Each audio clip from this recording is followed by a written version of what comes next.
The Throne of the Mechas. This video is purely for entertainment and does not infringe on copyrights or laws. The rights to the novel and image belong to the original author. We do not claim ownership.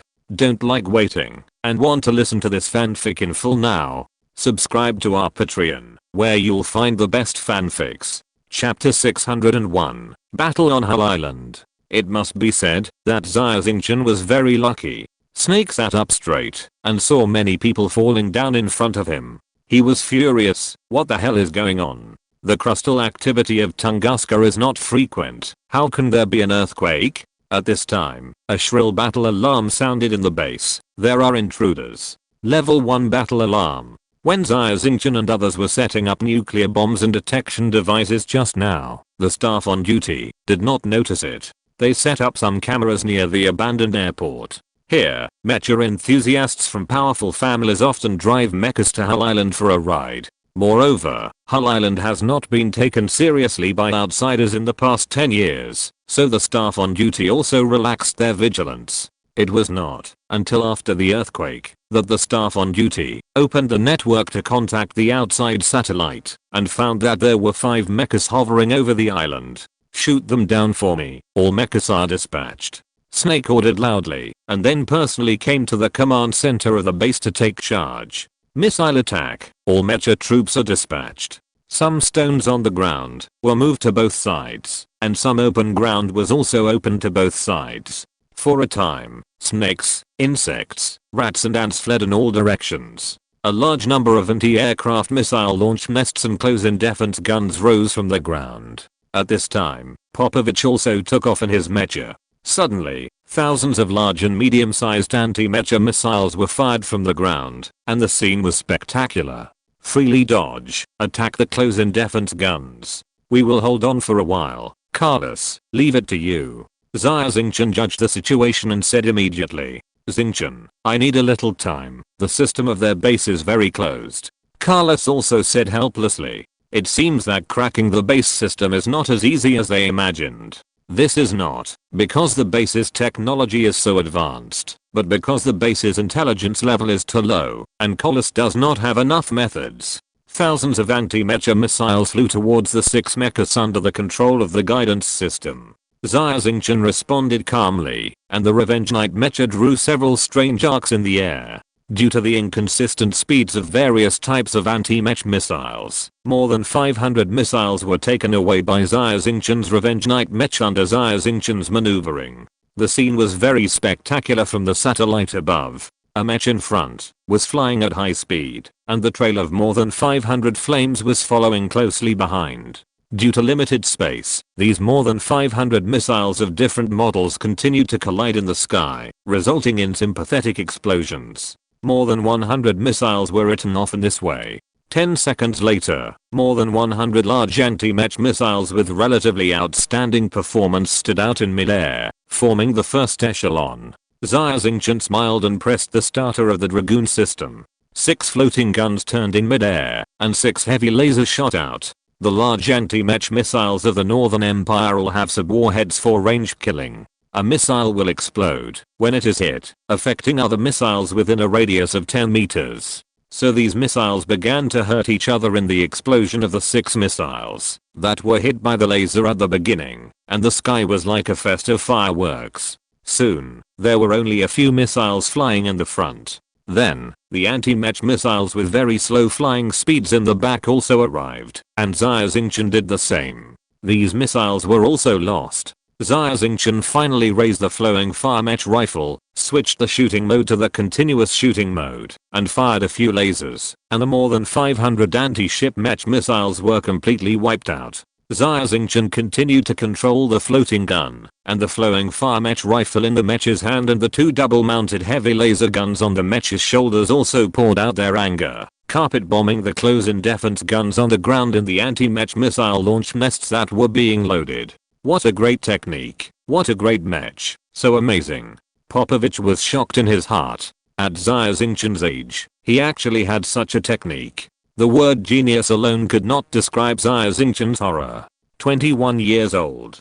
Popovich had just become a D-class mecha master when he was 21 years old. At that time, he was called a genius. Now looking at Xia Xingchen, Popovich felt that he was really old. While Popovich was amazed, he was not idle. He also drove the Magneto Mecha to lead away more than 400 of the remaining 600 missiles. After several wonderful maneuvers and evasions, the movement trajectories of these missiles were also combed into a straight line, closely following the Magneto Mecha. The two newly built alloy magnetic double rings behind the Magneto Mecha overlapped at this time, like a radio antenna. Soon the magnetic launch device behind the back began to operate, forming a huge elliptical magnetic field dozens of meters behind the Mecha. All the metal parts in the anti-Mecha missiles that flew into the magnetic field suddenly became magnetic, and the missiles attracted each other and collided with each other, and the fireworks in the sky ignited again. After solving the anti-Mecha missiles, the Magneto Mecha raised the two Mecha laser rifles in his hands and fired at the close-in defense guns and anti-Mecha missile launch nests on the ground.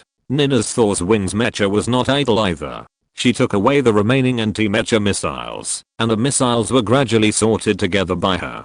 The Thor's Wings Mecha released 6 plasma electric light balls, and these 6 electric light balls with a diameter of 3 meters began to release electric charges to each other. The remaining more than 100 missiles drilled in. The next moment, these missiles were covered by electric light. After a crackling, all the electrical components inside the missiles were instantly burned by the strong current. The missiles lost power and fell to the ground and exploded. Rusvan's Silver Demon Mecha and Elisa's left-hand Demon Mecha have been using the laser cannons on the Mecha to suppress the anti-aircraft firepower on the ground. Soon, there were only a few anti-Mecha missile launch nests and close-in defense guns on the ground. Suddenly, dozens of holes opened on the ground, revealing round holes. For a while, sand and stones flew on the ground, and smoke and dust rolled. It's the Mecha catapult. Everyone prepare to shoot. Xia Xingchen gave the order decisively. Chapter 602. Battle on Hell Island. Haha, the whack-a-mole activity has begun. I loved whack-a-mole the most when I was a kid. Popovich laughed, and the two Mecha laser rifles in the hands of Magneto Mecha were aimed at the Mecha catapult exits on the ground. Whack-a-mole has been a sport that has been very popular with children on Earth for thousands of years. There are several holes on a machine, and mole-like dolls will randomly poke out from inside. The people guarding outside use hammers to hit the dolls back into the holes. This game is absolutely fun. Popovich, an old child, suddenly became childish. Follow Carlos' instructions to conduct partition shooting, and don't hit the target repeatedly, Xia Xingchen ordered. Carlos quickly divided the number of catapult exits to be guarded according to each person's ability. Among them, Xia Xingchen was responsible for the largest number of exits. The second was Carlos. The firepower of the 4 Gatling energy pulse cannons on his Mecha was very powerful, and now the motor on the barrel had begun to turn. The indicator light at the entrance of a Mecha catapult lit up.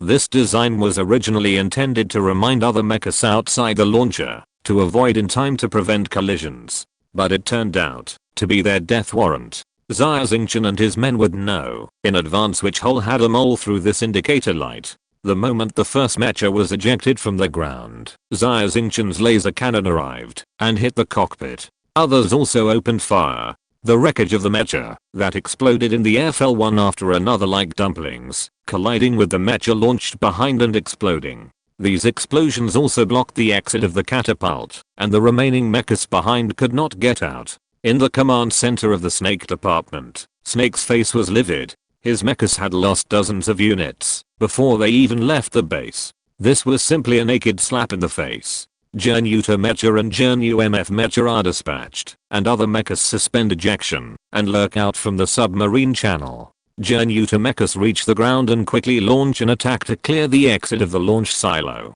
Jernu MF Mechas are responsible for fire support. Snake's brain structure is very developed. At this time, he was still sober and gave orders decisively. There are many passages in the underground base of the chosen organization. These passages are about 8 meters in diameter and are lined with conveyor belts. One by one, the mechas were sent from the conveyor belts to 5 secret exits hidden in the seabed. After killing dozens of moles, Xia Xingchen and his team began to attack the launch silos. Xia Xingchen's laser cannon was fully fired, and the 4 Gatling energy pulse cannons on Carlos's modified Ranger mecha also poured out energy projectiles like hail. Soon, these exits were basically blown up and blocked. However, the biggest damage to the underground base was caused by Ruthven's Silver Demon mecha. The infrasound generator on his mecha fired at various underground facilities and personnel. These infrasound waves caused local earthquakes. Some personnel were directly swept by the infrasound waves and their internal organs were shattered into blood clots and their brains turned into tofu brain.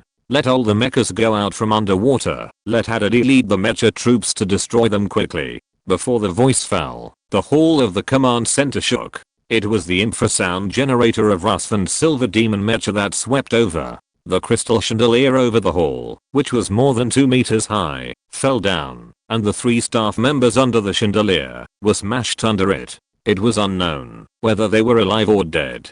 The scene suddenly fell into chaos. Suddenly, ripples appeared on the water surface, and dozens of dark green mechas popped out of the water. The macro missile launch nests behind several of them poured hundreds of macro anti-mecha missiles at Xia Xingchen and others. The scene was spectacular. It's the Zhenyu MF amphibious mecha. Carlos reminded. The Zhenyu MF amphibious mecha is a product of the Europa Military Industrial Group. Compared with the dismal sales of the Zhenyuta derived from the Zhenyu MF amphibious mecha, this mecha is equipped in large quantities by the navies and garrisons of various countries. The Zhenyu MF amphibious mecha is 4.6 meters high and has a very small body, which can reduce its resistance underwater. Zhenyu MF amphibious variable mecha. It is equipped with 2 MXRQB 505 beam mechanical claws, 2 GMF-22SX underwater thrusters on the back, a multi-purpose missile launcher, 2 M47 wrist-mounted machine guns, 2 shoulder-mounted twin-beam cannons, and a head PJP-3 phonon microwave maser cannon. In addition, the top of the thrusters on the back of the mecha is a launch nest that can hold 16 macro rockets. The PJP-3 phonon microwave maser cannon is a very innovative weapon. Because the Zhenyu MF amphibious variable mecha often fights underwater, laser weapons cannot be used underwater. The PJP-3 phonon microwave maser cannon came into being. It uses the microwave generator of the weapon itself underwater to instantly compress and release the heated water bowl to kill the opponent. Since the seawater is endless, theoretically, as long as there is energy, it can be fired, and the firing rate can reach 5 seconds per round.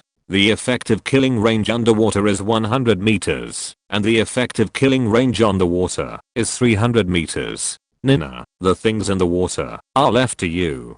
Xia Xingchen ordered. Understood, Xingchen. I like electric fishing the most. Nina shouted excitedly. Nina controlled the Thor's wing mecha to fly towards the dozens of Zhenyu MF amphibious mechas that surfaced. Facing the macro anti-mecha missiles that were coming, Nina fired 4 plasma electric balls. I saw electric sparks flashing in the sky. These missiles were covered by dense power grids. The electrical components inside the missiles were burned one after another and fell on the water. While dodging the attacks of the rapid-fire cannons and machine guns on these mechas, Nina controlled the mecha to dive down and lower its altitude and rushed towards the Zhenyu MF amphibious mecha group close to the water surface. In just a dozen seconds, Nina passed over the mecha group. Many lasers and grenades hit the Thor's wings mecha, but Nina had already activated the electric shield, so these attacks only increased the Thor's wings mecha's energy consumption in a short period of time, and did not cause any damage to the Thor's wings mecha. Chapter 603, Battle on Hell Island. Nina is definitely not a pushover. She is not a good girl who doesn't fight back, even when she is beaten. As the Thor's wing mecha skims over the water, it continuously launches plasma electric balls with diameters ranging from 1 to 3 meters. These electric balls contain a huge amount of electrical energy. They are compressed and gathered together. Once they touch the sea surface, they encounter water, the most perfect conductor, and happily embrace these steel lumps in the water. These Zhenyu MF amphibious mechas were immediately in trouble. Sparks flew in the cockpit of the mecha, all electrical components were burning, and batteries and engines were overloaded and exploded. The mecha pilots were even worse. They were hit by high voltage electricity, but they did not die quickly. Instead, they watched the death god coming step by step in pain and despair, and finally they were burned into charcoal. Good job, Nina. Xia Xingchen said happily. Xingchen, the performance of this mecha is still too outstanding, Nina said modestly. Then everyone prepared to continue playing whack-a-mole. Suddenly, the ground shook, and dozens of flat-headed Janutas emerged from the ground, raised the laser cannons on their arms, and fired at Xia Xingchen and his mechas. Xia Xingchen and his companions were attracted by these dozens of mechas. However, these mechas were scattered, and could not be eliminated immediately. Xia Xingchen and his companions were also surprised. There were not many Janutas in existence, but dozens of them appeared here at once, which was amazing. Just as they were busy dealing with these Januta mechas, changes occurred on the water surface again. Hundreds of various mechas crawled out of the water. There were many types of these mechas, including the Black Lord mecha, the Black Warrior mecha, the Scythe Demon mecha, the Ice Wolf mecha, and several Ice Wolf mechas that were newly equipped by the Northern Empire for 2 or 3 years. These mechas all came up from the bottom of the water via conveyor belts.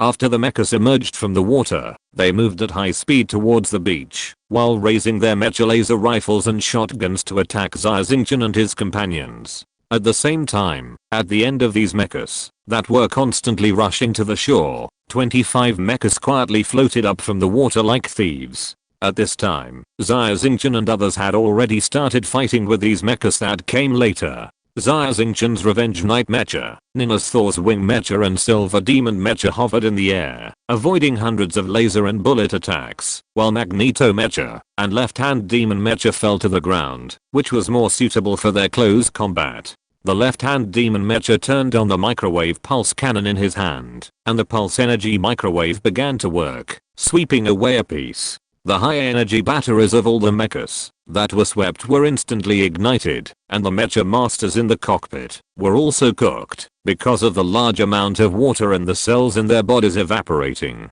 The Magneto mecha was even more unstoppable. An S-level mecha master dealt with them like a lion breaking into a flock of sheep. The double ring flew out of his hand, and in one round, 4 or 5 mechas were destroyed, making a violent explosion. In the sky, Xia Xingchen ordered the modified Ranger mech and the Silver Demon mech, which were running out of ammunition and energy, to return first. The armor of these two mechas was too weak. The more important reason was that Xia Xingchen needed them to protect the evil thoughts, which was more than 10 kilometers away. Xia Xingchen took back the floating gun, but the floating gun was erected at a 90-degree angle to the back of the mech, and attacked as Xia Xingchen dodged. Xia Xingchen drove the mech up and down in the air. Then it reached a certain height and began to dive. The mech dived down while rotating at high speed, and the floating gun, the flowing fire mech rifle and the dual-mounted rapid-fire laser cannon on the shoulder tilted with anger. More than 20 mechas were destroyed in this round.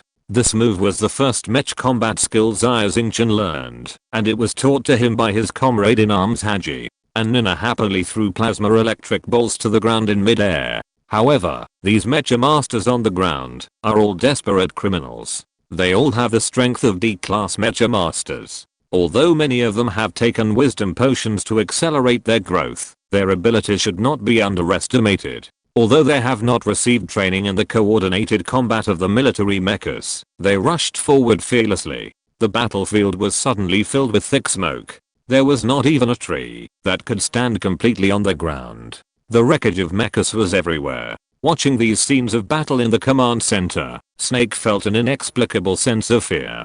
The combat effectiveness of his army of more than 500 mechas is definitely higher than that of most of the mecha units of the main fleet of the Northern Empire. His mecha masters are all mecha masters above D class, and such mecha masters are all ace mecha units. However, in front of them, these 6 mechas have destroyed nearly 300 mechas. These mechas have excellent performance, and are all nuclear-powered mechas. They don't seem to be tired at all, and only more than 10 minutes have passed since the attack began. Hurry, let Hadidi and the others meet the enemy quickly. If he doesn't take action, our mecha troops will be killed.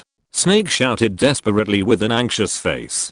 25 mechas suddenly appeared on the sea 5 kilometers away from the shore. Among the 25 mechas, the leader was a purple mecha, and the driver was Hadidi mentioned by Snake. Hadidi was nearly 2 meters tall, with a high nose bridge and a big beard. He was 66 years old this year, and was originally a wanted B-level mecha master. He was hired as a bodyguard by a wealthy man in the Northern Empire, but Hadadi was tempted by the wealth and colluded with the Star Pirates to kill the employer's family. Then when he divided the spoils with the Star Pirates, he wanted to monopolize the property because of the uneven distribution of the spoils. As a result, one of the Star Pirates escaped by chance and spread the matter. It happened that the hostess who was killed was a branch of the Korovin family. This kind of thing was a slap in the face of the Korovin family, so Hadadi was wanted by the Northern Empire.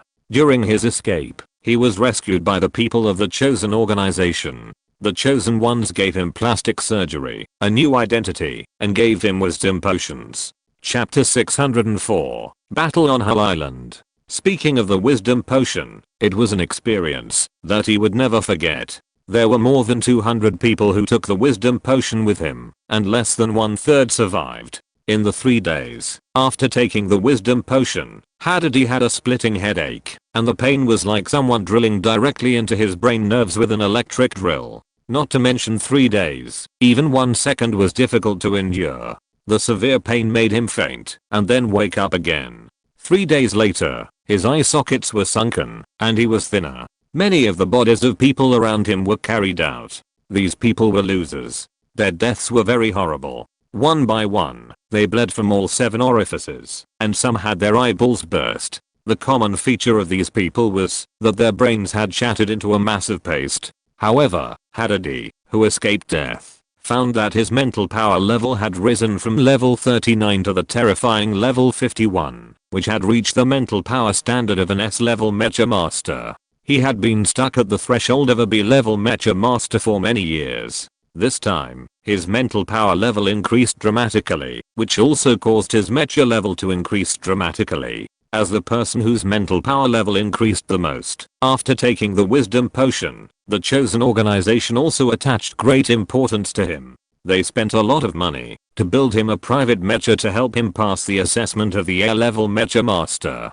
Since then, Hadadi has become the head of the Mecha unit of the Snake Department of the Chosen organization. In the entire Heather Island base, the only person who can control him is a snake. This also caused Hadadi to be arrogant and very arrogant. In the base, even the snakes treated him as a guest of honor. In the words of the snake, it is the right way to make such a tool with a lifespan of less than 10 years happy and work harder. In addition to Hadadi, there are 4 B-level Mecha Masters and 20 C-level Mecha Masters on Heather Island. None of them are genuine. They are all monsters who take wisdom potions to forcibly improve their mental power. These 25 Mecha Masters, including Hadadi, form the elite Mecha unit of the Snake Department. The Chosen organization knows very well that in the upcoming war, no matter how powerful the personal martial arts are, they can't withstand the attack of the Mecha, so they must have their own Mecha unit to ensure their interests. Of these elite Mecha divisions of the Snake Division, the 20 C-class Mecha divisions were driving the latest Ice Wolf Mechas with flying backpacks, while the 4 B-class Mecha divisions were driving modified Death Corps Vulture Mechas. Hadadi's Mecha was a customized private Mecha named 3-headed Snake Mecha, with a height of 5.2 meters, strength 22, agility 22, defense 28, speed 28. 3-headed snake refers to a 3-headed snake, which is an ancient legend. It is said that people who see a 3-headed snake will die soon, and it is a very unlucky animal. 3-headed snakes often appear in mythology, often representing the evil side, and have a strong curse power. However, the guy who named this mecha obviously overlooked such a problem. The end of the 3-headed snake is usually very tragic, and basically they are killed by the righteous side. The power system of the mecha uses a Longson 3 macro-controlled nuclear fusion engine of the Tang Dynasty group. Behind the mecha are 4 medium-sized white light thrusters and 8 small white light thrusters. It is worth mentioning that, since Hadadi's mental power has reached the terrifying level 51, the development of the brain area has reached a very high level, so this mecha is actually equipped with a Dragoon system. Of course, this design is also influenced by Xia Xingchen's Dragon Rider mecha. Now the Dragon Rider mecha has swept the entire galaxy, with more than 100,000 units sold among the people.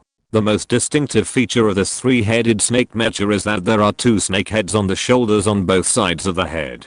Coupled with its cobra-like head design, this mecha looks very uncomfortable. The snake head in the middle is a heavy barrelless laser cannon, and the snake heads on both sides are two barrelless rapid fire cannons. These three guns have separate fire control systems and auxiliary design systems, which allows the mecha master to control these weapons by designing auxiliary systems when using the three-headed snake mecha. The mecha's melee weapons are two light energy swords. Generally, mechas with the Dragoon system are not good at close combat. Hadidi was very cunning. After his mecha was launched, he first observed the battlefield. A large light spot appeared on the radar screen more than 10 kilometers away. This was the evil thought. Hadidi's eyes lit up, and he immediately came up with a plan. The second, third, fourth and fifth teams will attack the enemy's mothership.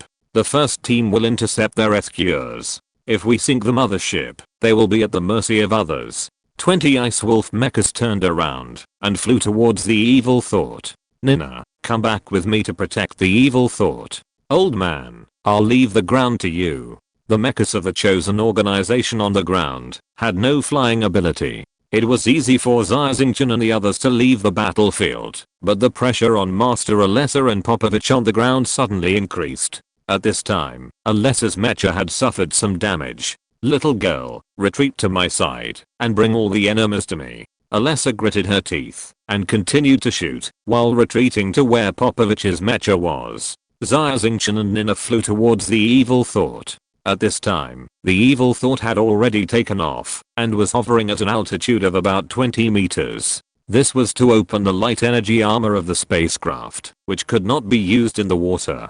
The weapon system on the evil thought was fully opened, and dozens of rapid fire cannons poured fire on the 20 Ice Wolf mechas. Carlos was controlling the magic modified Ranger mecha, standing on the top of the spacecraft, firing with 4 Gatling energy pulse machine guns. At the same time, the plasma cannon at the front of the mecha was opened. Xia Xingchen, Popovich and Alessa on the ground quickly dodged. A purple plasma shot out, with a diameter of more than 20 meters, across the sky. It landed on the ground of Hull Island. The 5 Ice Wolf mechas in the sky and more than 80 mechas of various colors on the ground were unable to dodge and were swept by the plasma that lasted for 2 seconds and turned into ashes. Hadidi and Snake and others in the underground base command center were also stunned. Such a small spacecraft was equipped with a powerful weapon like a plasma cannon, and they dared to use such a weapon inside a planet with an atmosphere and residents. If a weapon like a plasma cannon is used in the atmosphere, it is easy to have uncontrollable factors such as refraction. And because of the huge power of the plasma cannon, it can easily destroy half a city. Therefore, the law of the Milky Way stipulates that the use of plasma cannons in the atmosphere is a serious crime of war crimes and crimes against humanity. This law has been well enforced for hundreds of years, and coupled with the high price of plasma cannons, such a thing has not happened for hundreds of years. Chapter 605, Battle on Hull Island.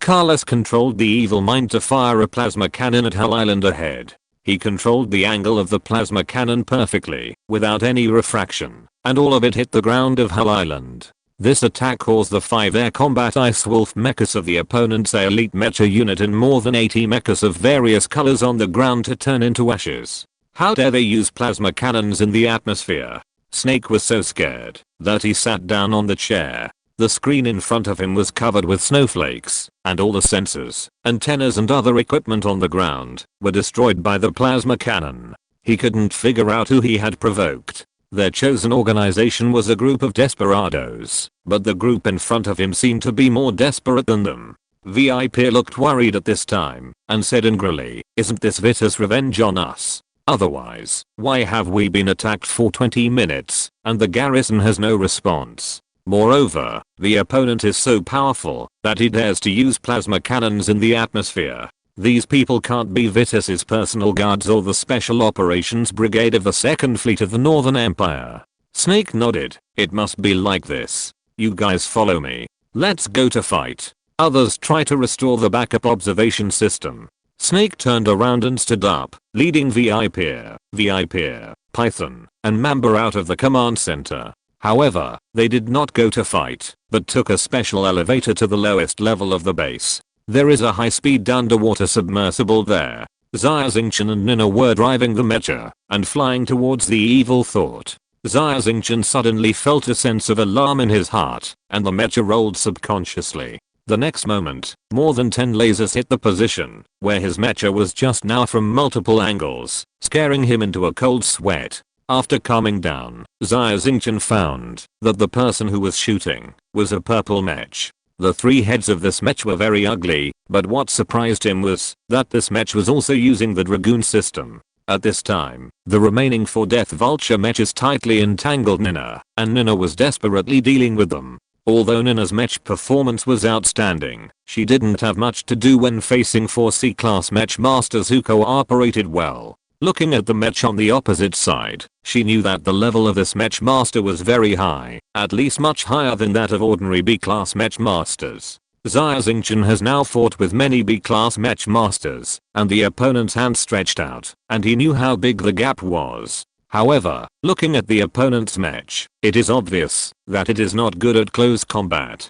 If you only compare the performance of the mech and the long-range firepower, the Revenge Knight mech has the advantage. Xia Xingchen immediately activated the Dragoon system. Hadadi was very surprised that his almost fatal blow just now was so easily dodged. What surprised him even more was that the opponent's mecha was also equipped with the Dragoon system, which he didn't see at all. The 2 mechas fought fiercely in the sky. Although Hadadi was an A-level mecha master, the performance of his mecha was much worse than that of Xia Xingchen, and the endurance of the floating gun was not as good as that of the Revenge Knight's floating gun, which was checked by Mr. Zhuo Lehen for Xia Xingchen. Moreover, although Hadadi's mental power was very strong, he did not have Xia Xingchen's mental power clone, so he had to rely on the shooting assistance system. This system was very rigid compared to Xia Xingchen's operation method of controlling the floating gun completely by himself. Both of them knew that the other party was a strong enemy, and they were highly nervous and entangled with each other. On the other side, the evil thought, relying on its powerful close defense firepower and Carlos and Rusvan's mechas, fought fiercely with 15 mechas. The battle was very stalemate and fell into a strange balance. This balance was temporary. If one side could not hold on, it would fall into a vicious cycle of collapse. However, the first to break the balance was on the ground. At this time, the integrity rate of Alessa's mecha was only 50%, and the 4 light shield systems and 4 mental shields were half broken. She took a lot of effort to break out of the siege and ran to Popovich's Magneto mecha. At this time, there was no mecha of the chosen organization standing around Magneto's mecha. Magneto's mecha made way for the left-hand demon mecha and faced the nearly 200 mechas that were rushing in front of it. The mecha's alloy double rings were placed on the chest, forming the shape of a radio antenna. Little girl, you have a good rest. Let me, an old man, help you deal with them. As soon as the voice fell, the alloy double rings released an elliptical magnetic field with a range of several hundred square meters to the front. All mechas covered by the magnetic field generated magnetic force. Several mechas were moving at a high speed, but the alloy swords and alloy battle axes in their hands suddenly fell out of their hands and flew to their companions next to them. Moreover, there were a lot of mecha wreckage on the ground at this time, and these wreckages shot at those mechas like bullets. For a moment, these mecha masters wailed continuously, but their communications had been severely affected by the magnetic field and they could not send any messages. The scene suddenly became a mess. Popovich laughed loudly, and the thrusters on the back of the mecha flashed a dazzling red light. The next moment, Magneto's mecha disappeared. The next moment, Alessa saw that the mechas in the mecha group on the opposite side were cut off one by one. She could not see Magneto's mecha with her eyes, but could only see a piece of blue light flashing. In less than 30 seconds, the group of nearly 200 mechas in front of her were completely wiped out. This is the strength of an S-class mecha master. Alessa was shocked. She knew that she was far behind. Even if there were 100 left-handed demon mechas, they were no match for Popovich. Little girl, there are a few that have escaped in the distance. I'll leave it to you. I'm going to support Xia Xingchen. Thank you, old man. Go with peace of mind. I'll pick up the rest of the garbage. Xia Xingchen fell into a hard battle. Although he had the advantage of mecha performance, his opponent was an A-class mecha master after all. The higher the level of the mecha master, the greater the gap in strength between mecha masters of different levels. The gap between an S-class Mecha Master and an A-class Mecha Master is much greater than the gap between a C-class and a D-class Mecha Master.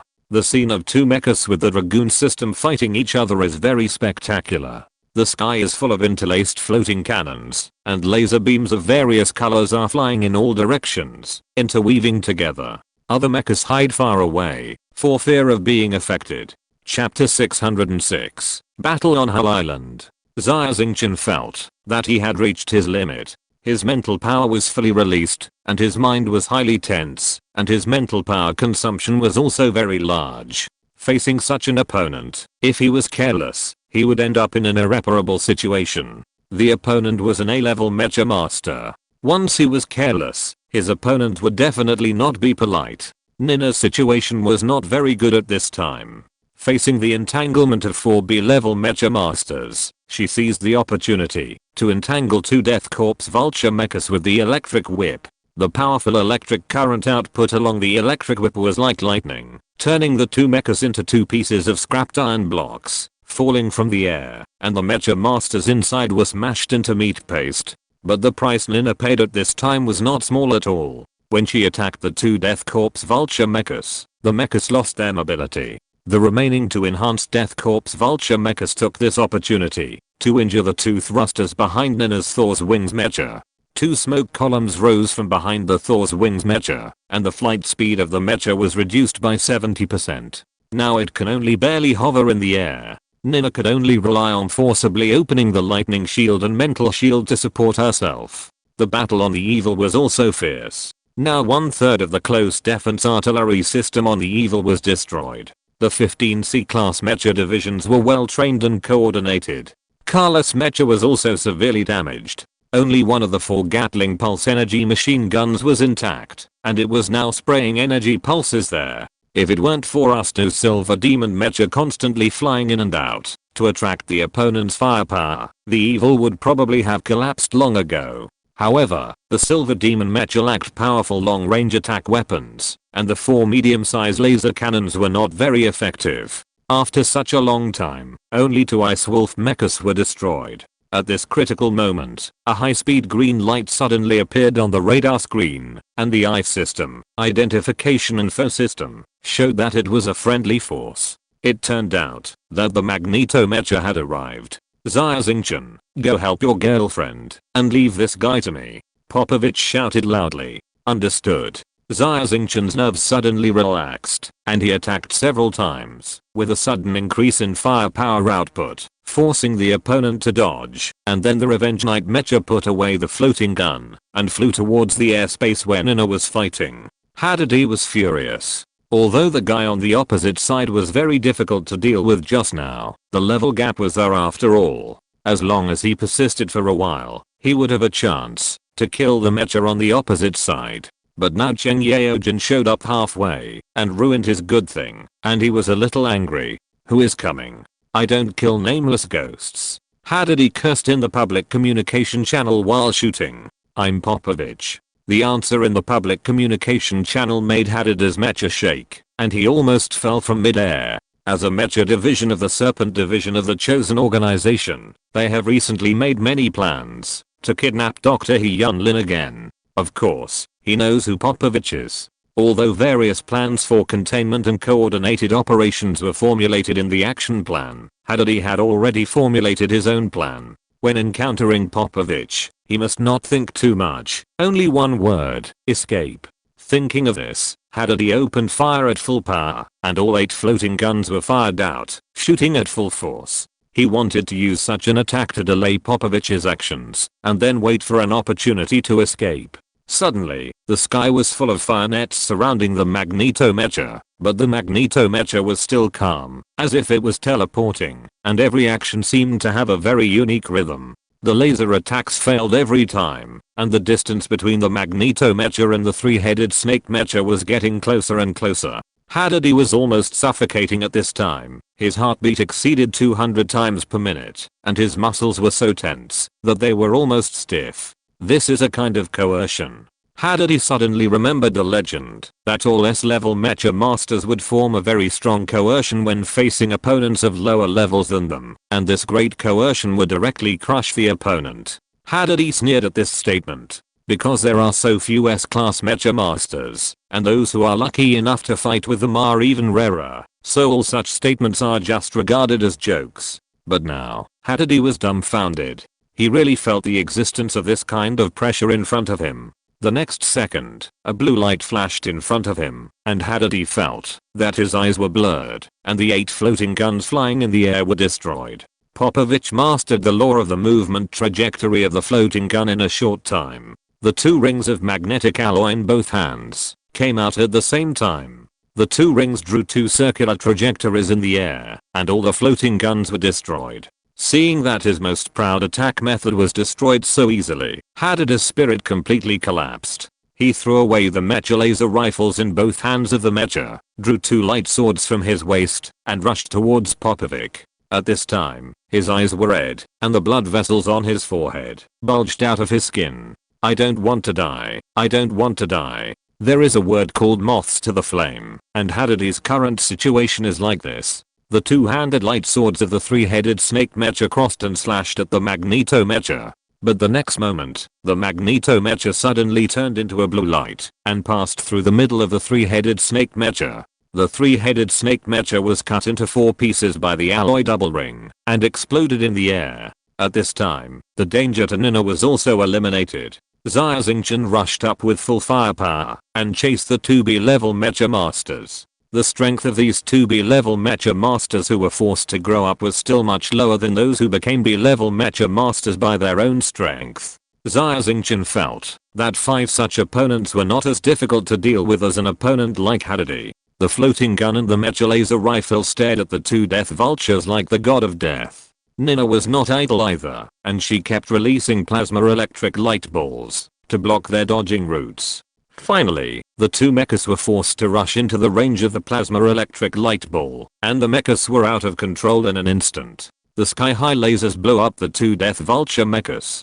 All the A-class and B-class mecha divisions of the chosen organization were wiped out. If you're listening to this novel on a channel other than Fanfic World, it means they downloaded and uploaded it without effort. We cordially invite you to visit our channel, Mundo Fanfic Novelos. There you'll find the original version of this story and you can explore many other novels of various genres. We're waiting for you to immerse yourself in a world of incredible novels. Chapter 607, Cleaning Up the Mess. Popovich helped Xia Xingchen deal with the A-class mecha division Hadady, and Xia Xingchen also helped Nina deal with the 2 death vulture mechas that were entangled with her. Magneto mecha and Xia Xingchen's Revenge Knight mecha came to the airspace where the evil mind was located. The 13 C-class mecha divisions were wiped out in a dozen seconds. At this time, news came from Alessa that there was no complete mecha of the chosen organization on the ground. Nina returns to the ship and withdraws from the battle. Carlos returns to the ship to change equipment. Pop, please protect the mothership. The others will continue to attack the base with me. Xia Xingchen issued an order, and everyone agreed and took action. This time, Nina's Thor's Wings mecha was the most damaged. If it was not repaired, the Thor's Wings mecha would not be able to continue fighting. Alessa's left-hand demon mecha lost most of its defensive capabilities, but the mecha was thick-skinned and could still continue to fight, and there was no major problem with the weapon system. At this time, more than 10 kilometers away from the base in another direction of Hull Island, under the sea at a depth of 70 or 80 meters, an alloy watertight door suddenly opened, and a cigar-shaped high-speed underwater submersible quietly drilled out and flew away. This small underwater submersible can only carry 10 people. Snake, Python, Viper and Mamba, as well as the 4 main scientists of the Snake Department and a driver quietly slipped away in this only escape tool. Xia Xingchen and others who were fighting fiercely did not find them. Xia Xingchen and others mechas were hovering at low altitude, looking for the launch entrance of the base. However, the ground was devastated, and all the mecha launch exits were tightly blocked by the wreckage of the exploded mechas and sand and stones. At this time, bursts of alarms came from the radar. The distance is 800 kilometers, the number is 200, and the thermal pattern comparison is Jarome type mecha, the number is 200. There are 10 mecha landing capsules landing operations above the battlefield. Carlos reminded. Carlos was very good at controlling the satellite. He did not modify the satellite data directly, but simulated a large and thick cloud layer. It just covered half of Hull Island. Hull Island is in the tropics, with frequent rainfall and cloud activities, so the appearance of such clouds is not abrupt at all. If the satellite data is modified directly, it will be a big problem once it is discovered by the Northern Empire. Even Popovich will be investigated. Information security is a top priority for the military. Once it is discovered that the military network has been invaded, it may even attract people from the Ministry of the Interior and the Military Intelligence Department of the Northern Empire. However, the battle they just fought was too noisy, with small yield nuclear bombs, plasma cannons, thousands of missile explosions, and a melee of more than 500 mechas. Even if Colossus had great ability, he could not completely cover up the traces. Tourists on a cruise ship dozens of kilometers away witnessed all this and reported it to the local garrison. However, before the garrison could react, the special forces of the 2nd Fleet arrived at Tunguska and controlled the high-level officials of the local garrison. Chief of Staff Shevchuk personally took over the command of the Tunguska Star Garrison. He ordered all 200 Jaromay-type mechas of the garrison to be equipped with anti-mecha missiles and take off, while the mechas of the 2nd Fleet landed directly from the battleships in outer space using landing capsules. Carlos had removed the virtual satellite cloud map at this time, and the situation on the battlefield had already come into people's eyes. As the mothership, the Evil Thought naturally became the primary target. At this time, the Evil Thought spacecraft had landed on the sea, and more than a dozen robots were carrying out maintenance work. At this time, the Northern Empire mechas that were airborne in the sky also formed a battle formation, and led by a peculiar looking mecha, they came to a place not far in front of the Evil Thought. This mecha was all white, and the main body of the mecha was wrapped in 6 peculiarly shaped shields. At a glance, it was clear that the defense of this mecha was very strong. Popovich went straight to meet it. The white mecha was the Holy Shield mecha of Major General Kirilenko, the commander of the mecha unit of the 2nd Fleet of the Northern Empire. As soon as he saw the Magneto mecha on the opposite side, he couldn't help but smile bitterly. He had been undergoing special training with Popovich these days, and he was already very familiar with this mech. Knight Popovich, I'm Kirilenko. What happened here? What happened here? Kirilenko asked in the public channel. He was very conflicted, and his tone couldn't be unreasonable, for fear of causing misunderstandings from the other party. His mech troops were not enough for Popovich to kill. But he didn't dare to be too humble, otherwise his subordinates would think he was too cowardly, and he couldn't lead the team. It turned out to be Kirilenko Kid. Popovich was not polite at all. The thugs who attacked our home. We have tracked down their base. You, the Northern Empire Army, are really capable. You didn't even know that such a large-scale terrorist organization with more than 500 mechas was hiding right in front of you. Their mecha troops have been destroyed by us, and now the only thing left is to catch them in the jar. What are you going to do? Their conversation had been transmitted to the Tunguska Star Garrison Command Center via satellite. Chief of Staff Shevchuk, who was in charge there, hurriedly reminded him, Kirilenko, don't talk nonsense. Fully cooperate with the old man to wipe out the remnants of the chosen organization. Have you forgotten the order of Admiral Vitus? Kirilenko suddenly realized. Sir Knight, don't get me wrong. We have received news that the senior officials of the garrison here are in collusion with the chosen organization. So the general is worried that you will be harmed and ambushed. So he specially sent us to help you wipe out the thugs of the chosen organization. Now, the entire garrison has been controlled by us, and my troops are under your command. Let's work together to eliminate the invading remnants of the chosen organization. Okay, the rest is up to you. You've seen that the opponent's strength should not be underestimated.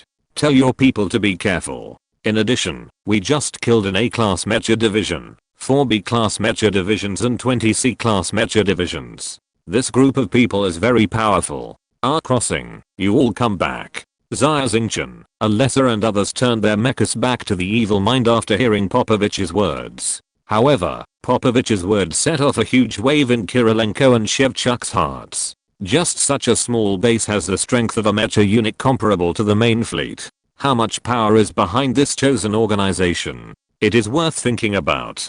This information was sent to Admiral Vitus's desk as soon as possible. It triggered a series of shocks. Xia Xingchen and others mechas returned to the evil mind one after another. Kirilenko then noticed that their mechas were all privately customized nuclear-powered mechas.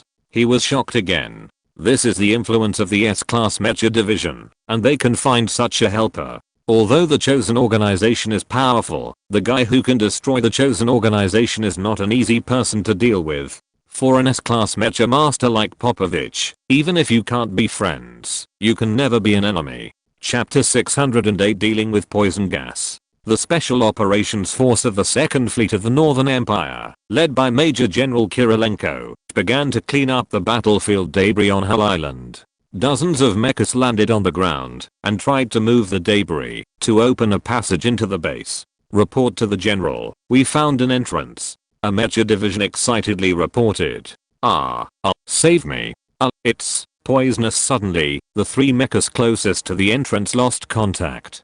Through the data link, it can be seen that the three mecha divisions have lost vital signs. There was chaos on the ground for a while. The life support system in the mecha is very important. In addition to ensuring the life safety of the mecha division, it also has the function of monitoring the physical condition of the mecha division. The data of these mecha divisions will be transmitted to the mecha of the battlefield commander through the battlefield data link at any time. In many cases, for example, the mecha was hit violently, or the opponent used some special weapons directly targeting the mecha division. It seems that the mecha itself has not been damaged, but the mecha division inside the mecha has died. If such information cannot be fed back to the battlefield commander in time, it will cause serious consequences.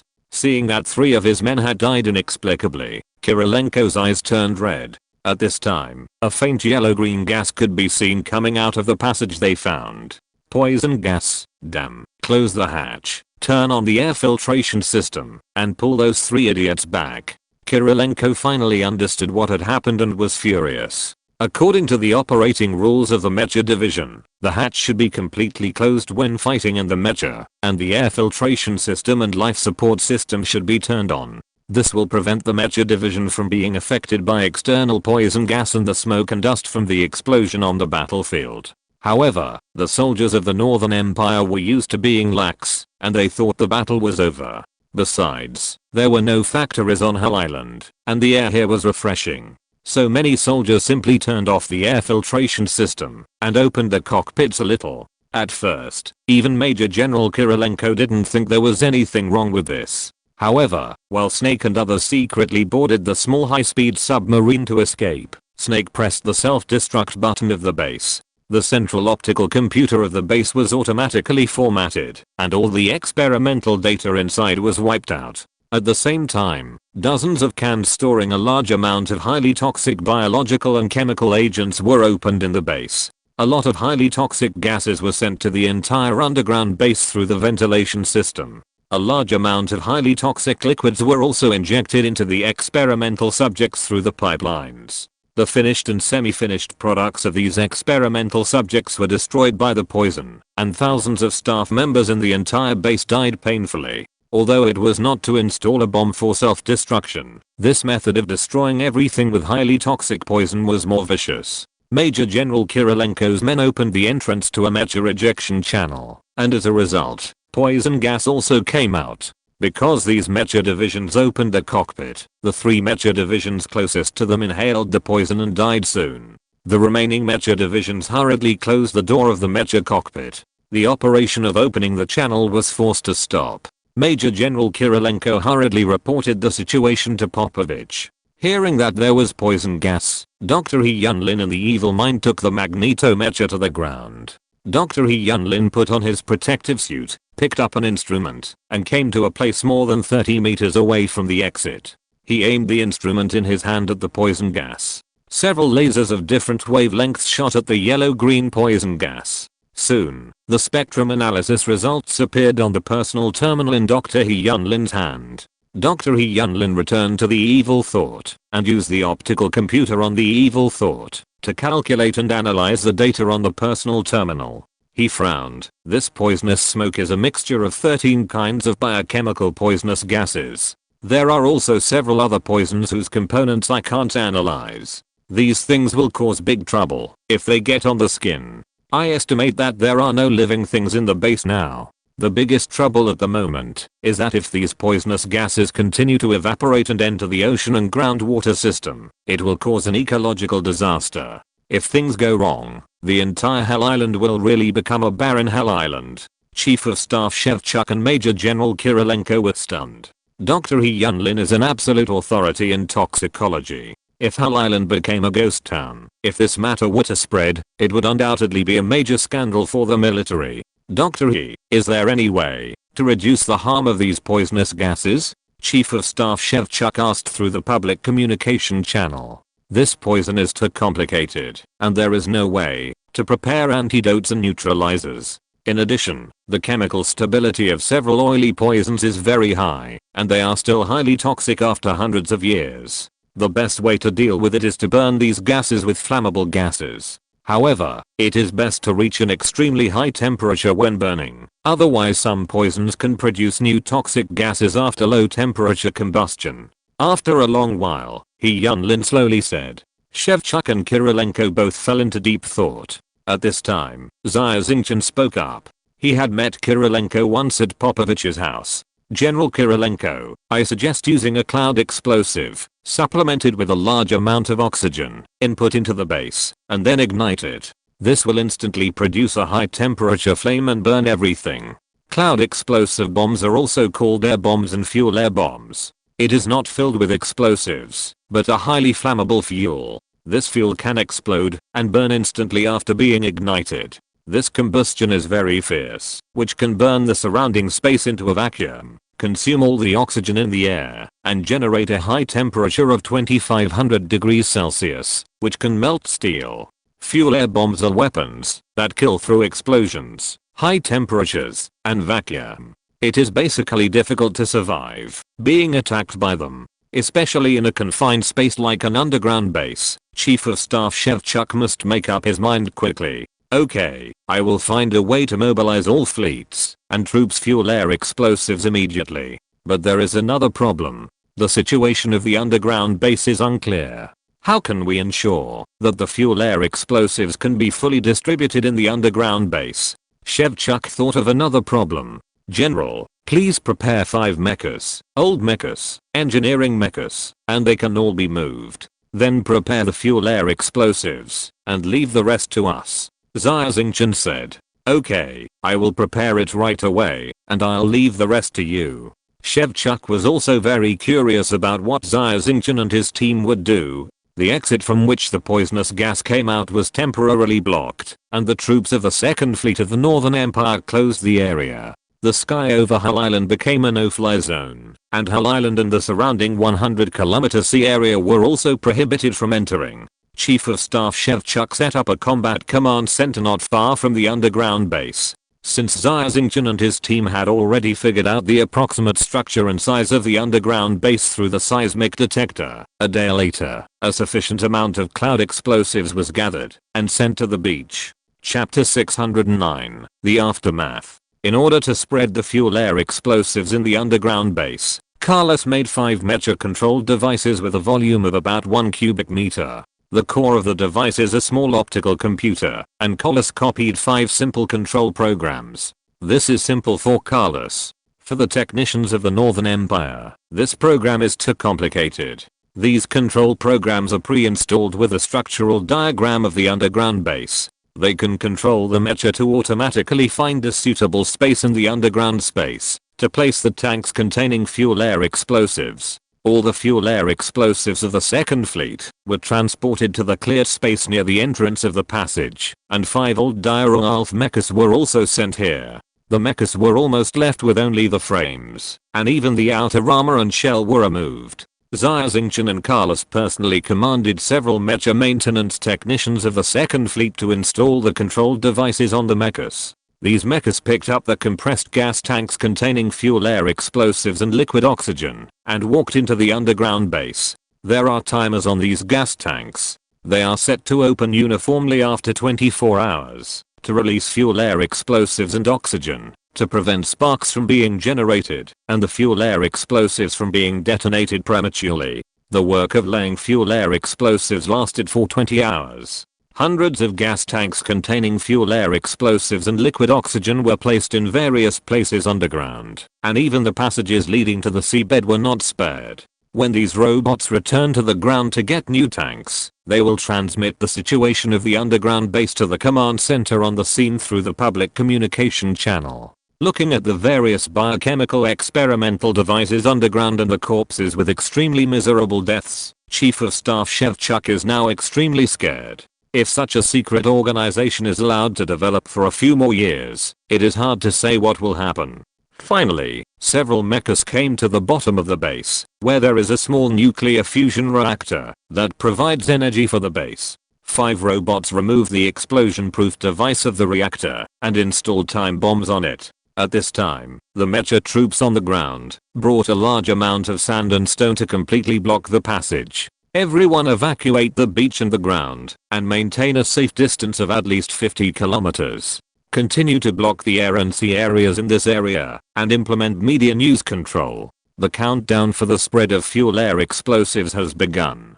Shevchuk issued an order. A few hours later, the timer of the tank containing fuel air explosives and liquid oxygen finished the countdown. The valve was opened, and the oxygen and fuel air explosives happily scattered into the surrounding space.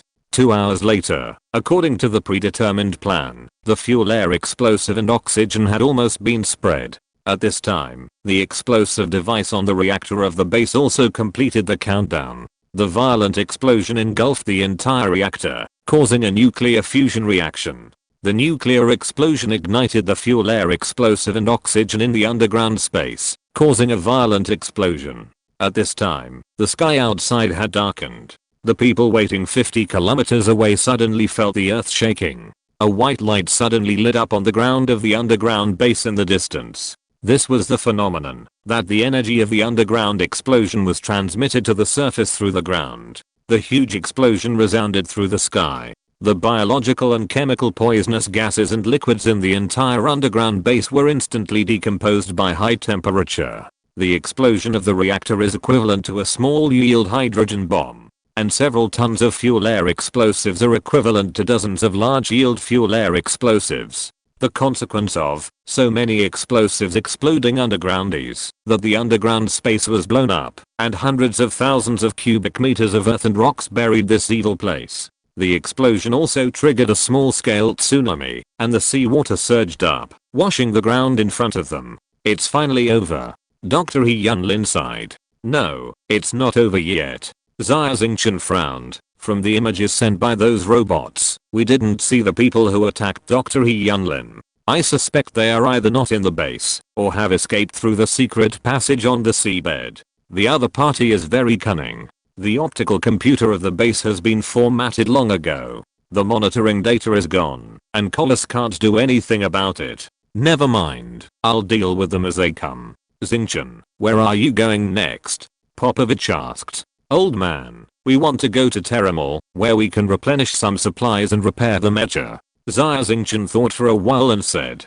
Then the 3 of us old guys will go with you to play for a few days. Popovich said almost immediately. I couldn't ask for more. Xia Xingchen raised his eyebrows. He knew Popovich's idea very well. Xia Xingchen and others took He Yunlin, Popovich and Lester to Terramore, the capital of the Baikal Star region, while Shevchuk and others stayed on Tunguska to inspect the local garrison and look for the remnants of the chosen organization. On Terramore, they didn't have to worry about being harassed by Admiral Vitus, because when Vitus received the information about the secret base on Hull Island from Shevchuk, he could no longer sit still and immediately took the information on a high-speed cruiser to Siberia. Northern Empire Siberia Star Region Siberia. In the secret base under the palace of Emperor Nicholas the Great.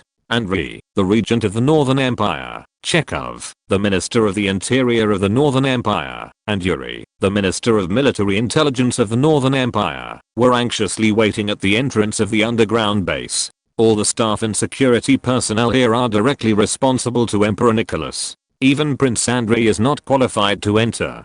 Today was the day that Emperor Nicholas was scheduled to recover from the biological treatment chamber. Andre confirmed with the Imperial physician that the treatment process was going smoothly and he could leave the chamber as planned, so Andre and others waited here early. The door of the underground base finally opened to both sides, and Emperor Nicholas walked out of it in high spirits. At this time, Nicholas walked steadily, his eyes were bright, and his hair, which was originally a little grey, had all turned black. At this time, he looked like a middle-aged man in his 30s. Nicholas actually came out of the biological treatment chamber a few hours ago. He meditated for more than an hour in it, and simply supplemented some food, and exercised for a while. He made sure that his mental state was restored to the best state before he finally walked out. Nicholas attaches great importance to his personal image. In the minds of his subordinates, he is an omnipotent god. How can a god be in low spirits? So he has been carefully maintaining his personal image. Andre and the other two came forward, knelt on one knee, and touched his chest with his left hand. Your Majesty, congratulations on your recovery. Haha, please stand up. You have worked hard these days. It is our mission to serve your Majesty. Nicholas was very comfortable with the flattery of the three. At this time, Andre stood up first and asked, Your Majesty, how do you feel now? Chapter 610. Emperor Nicholas's reverse scale. Emperor Nicholas finally came out of the biological treatment chamber. After Andre and the other two finished their salute, Andre stood up first and asked, Your Majesty, how do you feel now? Very good. I have fully recovered now. My strength has not suffered a big setback. However, I still decided to follow the doctor's advice and recuperate for a while. These days, you three will have to work harder. I decided to use this time to go to the Khabarovsk starfield to inspect our war preparedness. Nicholas said slowly, Your Majesty, please move to the conference room. We will report to you what has happened recently inside and outside the Empire. Andre said immediately. Everyone arrived at the conference room, and then a long meeting began. The meeting lasted for several hours. After the Imperial doctor risked his life to remind him several times, Nicholas decided to temporarily stop the meeting and rest. At this time, Andre and the other two had basically reported everything that had happened in the Northern Empire in the past few months. During this period, the Northern Empire's war preparedness has been on the right track. Northern heavy industries were severely damaged after the serious accident caused by Kasimov, and it has recovered at this time. The research and development and production of warships and mechas have entered normalization. According to the method given to him by Nicholas, Andre screened the small group of disobedient people in the government and army of the Northern Empire again, further consolidating Nicholas' centralized rule. Nicholas was very satisfied with the work of the three of them. After dinner, Nicholas began to practice and meditate. Although the treatment for more than a month cured his chronic illness, his vitality was greatly damaged. Nicholas was overworked due to his worries and anger some time ago. In order to cure him, the Imperial physician had no choice but to remove part of Nicholas's internal organs through surgery and repair his body through the biological treatment chamber. Although the biological treatment chamber can generate internal organs, it achieves this goal by overdrawing vitality and accelerating cell division in the body. Although Nicholas was cured, his lifespan was shortened by at least 10 years. The number of mitochondrial divisions in the human body is limited. Each time a cell divides, the telomeres on the mitochondria are shortened. When the telomeres are completely gone, people will lose their vitality. This is a forbidden area of human life science, and no one can change it. Even the Shinran and Mank people with highly developed technology cannot do it. This is a realm of God, and probably only God can do it. However, Nicholas is an outstanding warrior after all, and an S-class mecha master with strong mental power. His physical fitness and recovery ability exceeded the estimation of the Imperial physician. This time, his recovery was very successful, and his physical fitness did not decline too much. After a period of recuperation, it won't take too long to recover his original strength. At this time, the eunuch came to report that Andre and others had urgent military reports. Nicholas came to the conference room and saw Andrei, Chekhov, Yuri and another person waiting there. Vitus, see your majesty. As a new noble in the Northern Empire army, Nicholas still admired Vitus's ability and military management philosophy very much. He arranged him to the Baikal starfield, so that Vitus did not have to put too much energy on the deployment of defenses. Vitus could let go and build a combat-capable army for Nicholas according to his own ideas. Nicholas motioned him to stand up, and Vitus reported to Andrei that he had a conflict with the chosen organization in order to recruit Popovich, and then discovered the secret base of the chosen organization in order to help Popovich get revenge. Vitus's report was very detailed and objective, without missing any details, and without too much personal judgment. He knew Nicholas's character. The emperor didn't like others to make judgments for him and interfere with his thinking. After listening to the report, Nicholas' biggest reaction was anger. It seems that his judgment was a bit wrong. He wanted to get something from the tiger, but in the end he ended up raising a tiger to harm himself. The power of the chosen organization is much greater than he imagined. Since they have such a secret base in the Baikal starfield, are there such bases in Sakhalin, Baku, and even the Siberian starfield? And he can think of that there are more than just this one base. Such a force has energy far greater than a fleet. If the Northern Empire and the Galactic Empire are at a critical moment in the war, the chosen organization can completely threaten him with this power. For a monarch like Nicholas who has a strong desire for control, this kind of thing is undoubtedly snatching food from the tiger's mouth. He will never allow such an uncontrollable force to appear in his territory. But what made Nicholas most angry was that the chosen organization actually reached out to his own army. A great man once said on ancient Earth that political power comes from the barrel of a gun. For the ruler, there is no real ruling power without military power. The chosen organization can win over some great nobles and ambitious people in the Northern Empire, and even corrupt some government officials, all of which Nicholas can turn a blind eye to. However, the chosen organization should never reach out to the army of the Northern Empire. Even the garrison is still an army, which is Nicholas's reverse scale, and those who touch it will only die. Emperor Nicholas was motionless and expressionless at this time, but Andrei, who was very familiar with him, knew that Nicholas was in extreme anger, so he was frightened and silent.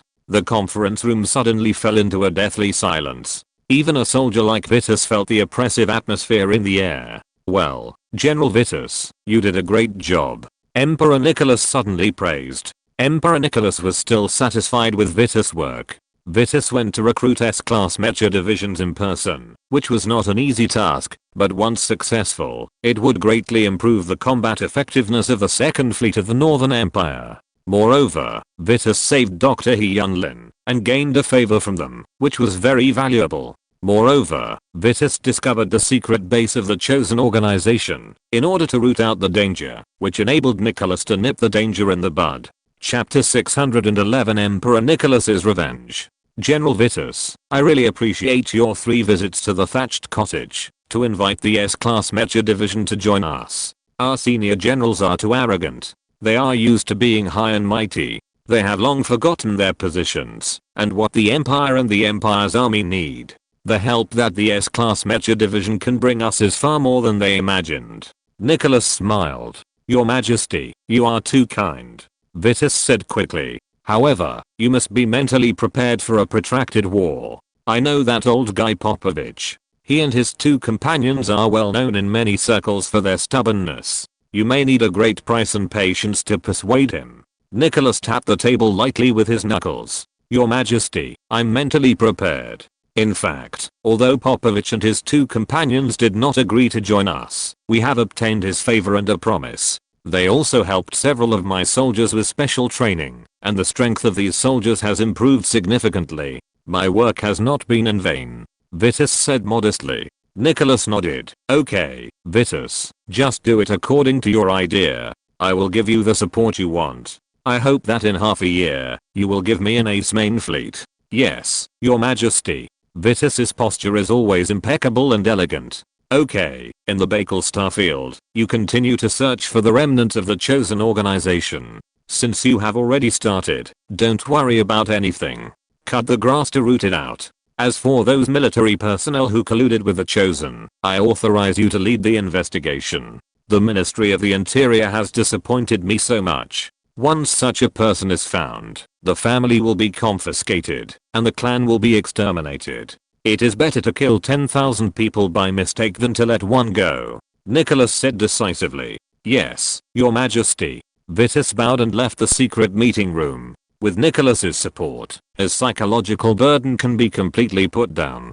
But at this time, Chekhov's heart was about to burst. The cold sweat on his body had soaked all his clothes. He fell to his knees with a plop, knocking his head loudly. Your Majesty, I'm incompetent and did not take the ambitions of these people seriously enough. Please give me a chance to atone for my sins. Chekhov's voice was trembling. Yuri, who was standing beside him, had no expression on his face, but he was very happy in his heart. These half-brothers are sworn enemies. When something like this happened in the Northern Empire, the Northern Empire's Ministry of the Interior should have discovered the abnormal situation the most. This is their responsibility, but they found nothing. If it weren't for Admiral Vitus, who happened to encounter this incident by chance, the entire Northern Empire's top leaders would still be in the dark. At that time, the consequences would be disastrous. Nicholas finally spoke when Chekhov's head was covered in blood. Chekhov, what word should I use to describe you? A celibate? Incompetent? Neglect of duty? Or have you also been bought by the chosen organization? After hearing what Nicholas said, Chekhov's eyes went dark, and he almost fainted. According to Nicholas's character, the words he just said are all reasons that can send Chekhov to hell. Especially the last one, which made him terrified, because it was a heinous crime that could kill all his clans. The reason why he was afraid was that he really wanted to win over the chosen organization and use them to gain more benefits.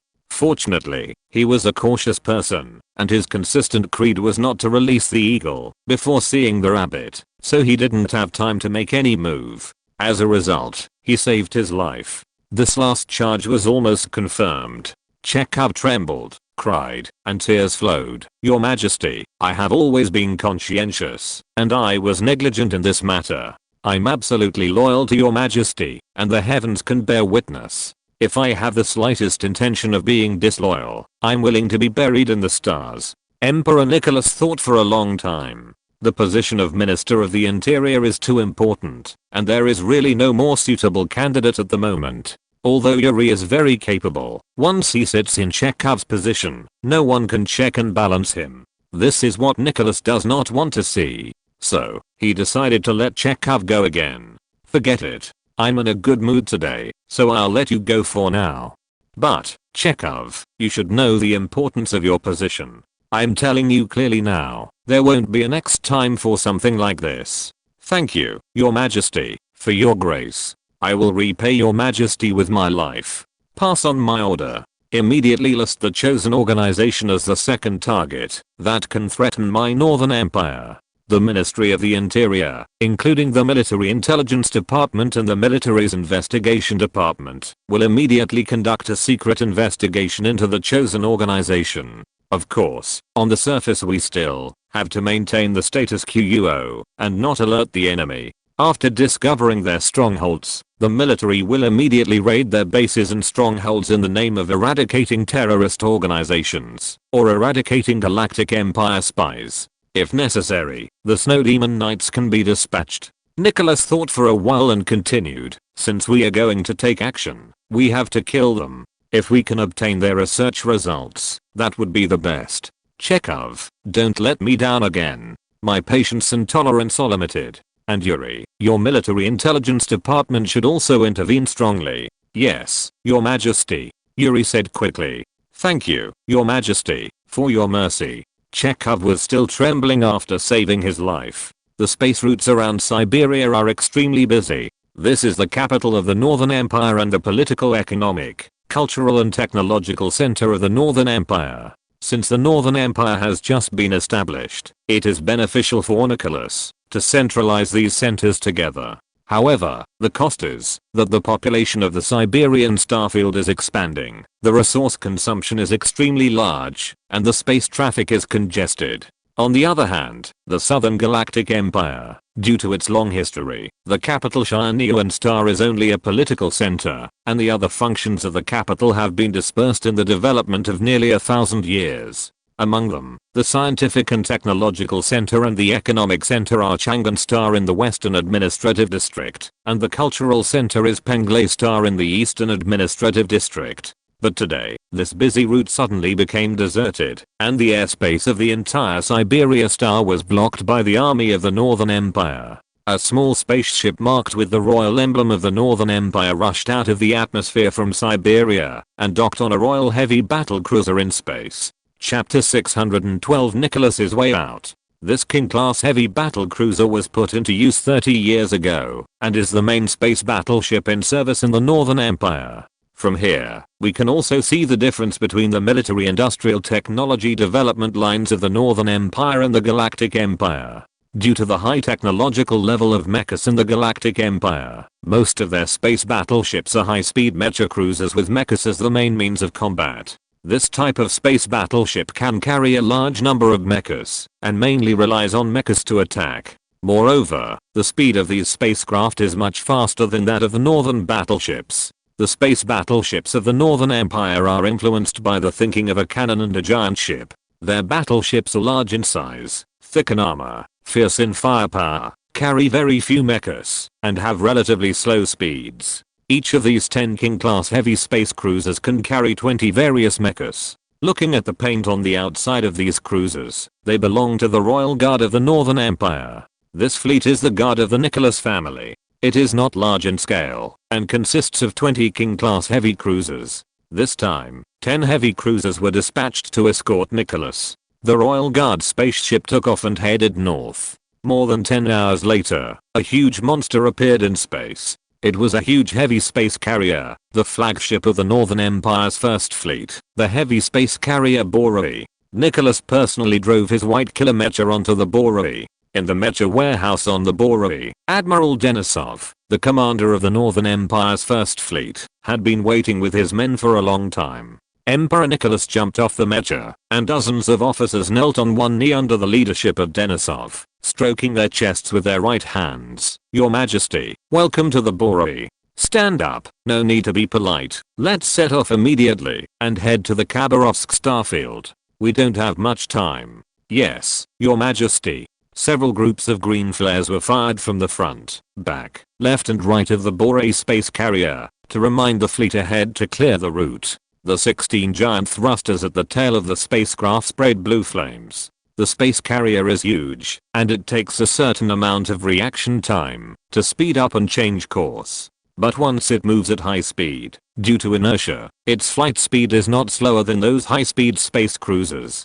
10 Royal Power class cruisers of the First Fleet of the Northern Empire and 10 Royal Power class cruisers of the Nicholas Guards, a total of 20 heavy cruisers, escorted the Northern Guard. In the captain's room of the Northern Guard, Nicholas listened to Denisov's report on the deployment and preparation of the First Fleet. He was very satisfied that the First Fleet was worthy of the title of the Ace Fleet in the army. However, the only regret is that both Vitus and Denisov complained that the production speed of the logistics department was too slow, and many equipment were not in place in time. This is also a matter of course. The production capacity of Northern Heavy Industries has reached its limit. Nicholas went there this time to solve this problem. 3 days later, the speed of the Northern God slowed down. A huge wormhole appeared in front of me. This is the wormhole connecting the Siberian Star and the Khabarovsk starfield. The people of the Northern Empire named it the Northern Corridor.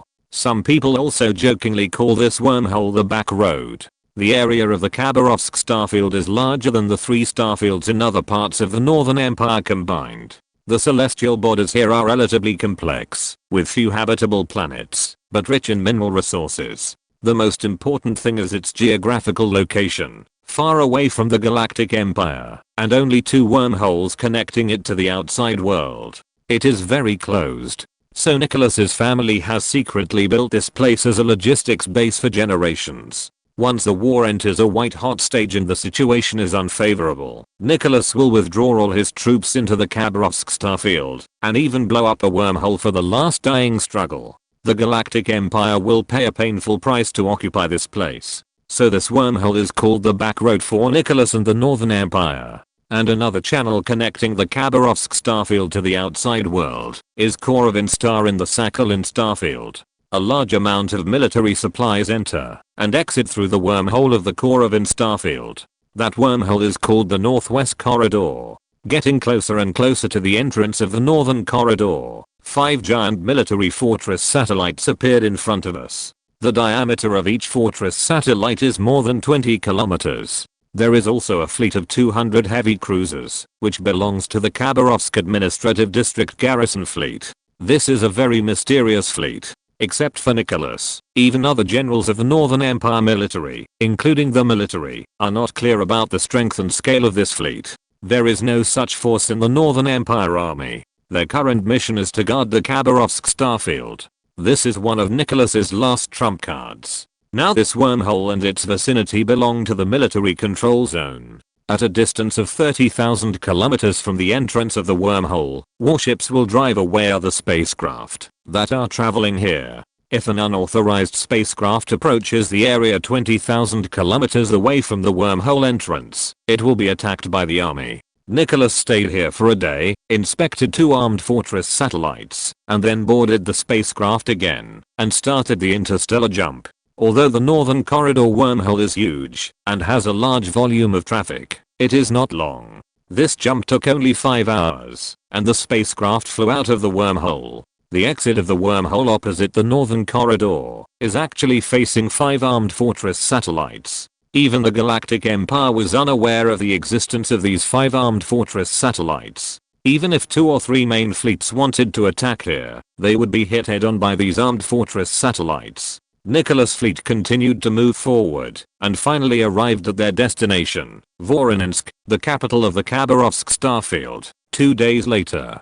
Voronezh is a very strange celestial body. Among the celestial bodies detected by humans in the entire Milky Way, there is only one such star. It is a rare triple companion star system. In the Milky Way, the companion star system of binary stars, such as Heaven and Hell and the Gemini starfield, is a binary companion star system. Although it is very rare, some can still be seen throughout the entire Milky Way.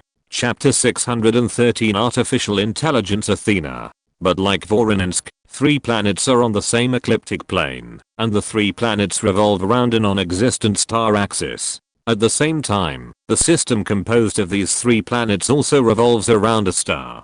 The formation of this phenomenon is a miracle of the universe. The mass and volume of the 3 planets are similar, and they attract each other by chance. This situation of mutual entanglement and revolution is formed. The 3 planets that make up Voronezh are each about 2.5 times the volume of the Earth, but because the density of matter on the planet is not high, the gravity on these 3 planets is only 0.9 grams. This low gravity environment is just right for the production of large spacecraft. These 3 planets have no names, only code names W1, W2 and W3. Among them, W1 is the command center, garrison and training ground of the army, W2 is the research and development base of Northern Heavy Industries, and W3 is the production base of Northern Heavy Industries. The distance between the 3 planets is about 520,000 kilometers. At the location of the virtual star axis between the 3 planets, the Northern Empire built a huge artificial celestial body there.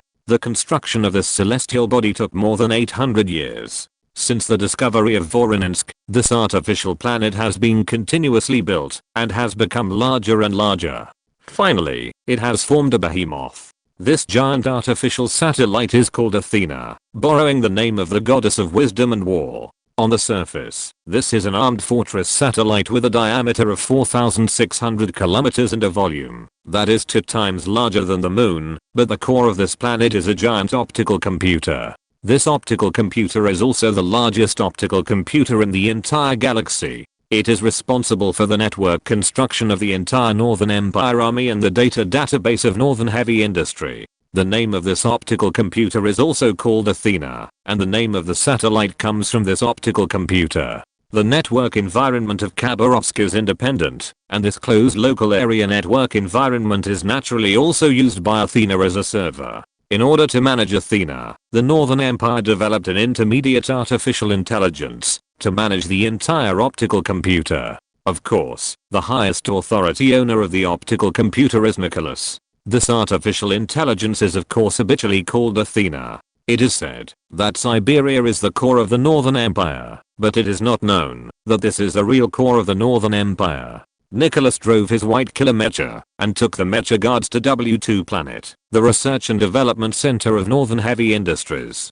He was now extremely anxious and could not wait to take the space shuttle. It was more convenient to use mecha and come and go freely. Half an hour later, Nicholas met Kasimov in the core laboratory of Northern Heavy Industries. After not seeing each other for a few months, Kasimov looked haggard and his eye sockets were sunken. He looked dozens of years older. However, this cannot be blamed on others, but only on his doting on his son. The crime committed by his son was considered light enough to kill his entire clan. Emperor Nicholas spared his life and let him make meritorious contributions while serving his sentence. Kasimov was grateful. These days, he really risked his life to develop mechas and fully grasp the progress of weapons research and development of Northern Heavy Industries. After everyone saluted, Kasimov introduced two people to Nicholas. He first pointed to a middle-aged man with a big belly, short stature, and unshaven beard beside him and said, "Your Majesty, this is Dr. Hotchkiss. Our plan this time is carried out under his leadership. Now we have produced mature works and started mass production." Nicholas smiled and nodded. "Drive Hotchkiss, you have worked hard." "Thank you, Your Majesty. It is my honor to serve the Empire." Seeing that Emperor Nicholas came in person and affirmed his work, Dr. Hotchkiss wanted to kneel on the ground and worship Nicholas immediately. Standing next to Kasimov was an ordinary household humanoid robot. The face of the robot was made of silicone material and looked very realistic. Unexpectedly, Kasimov actually introduced this robot to Nicholas. "Your Majesty, this is not an ordinary robot, but the crystallization of our Northern Empire's technology and wisdom, the brain of our Voronezh, the artificial intelligence Athena.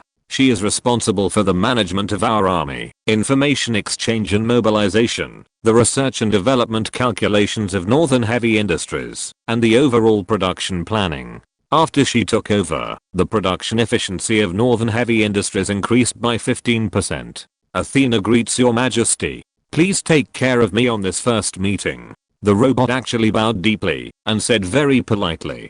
People who don't know the inside story thought it was a real person. In fact, this robot is just a carrier. Its main body is the optical brain Athena, and the robot is just a tool to communicate with humans. Okay, Athena, you've worked hard." Nicholas' face was full of smiles. Kasimov brought Nicholas to the conference room, and Athena introduced Nicholas to the entire Khabarovsk's production and preparation situation. With Athena, Nicholas can easily know how many spaceships and mechas he has. All this data is stored in Athena's main body. Nicholas looked at Kasimov and asked, "So, it is the raw materials that restrict the output of Northern Heavy Industries?" "Yes, Your Majesty. Our production capacity has been fully mobilized, and all the factories are running around the clock.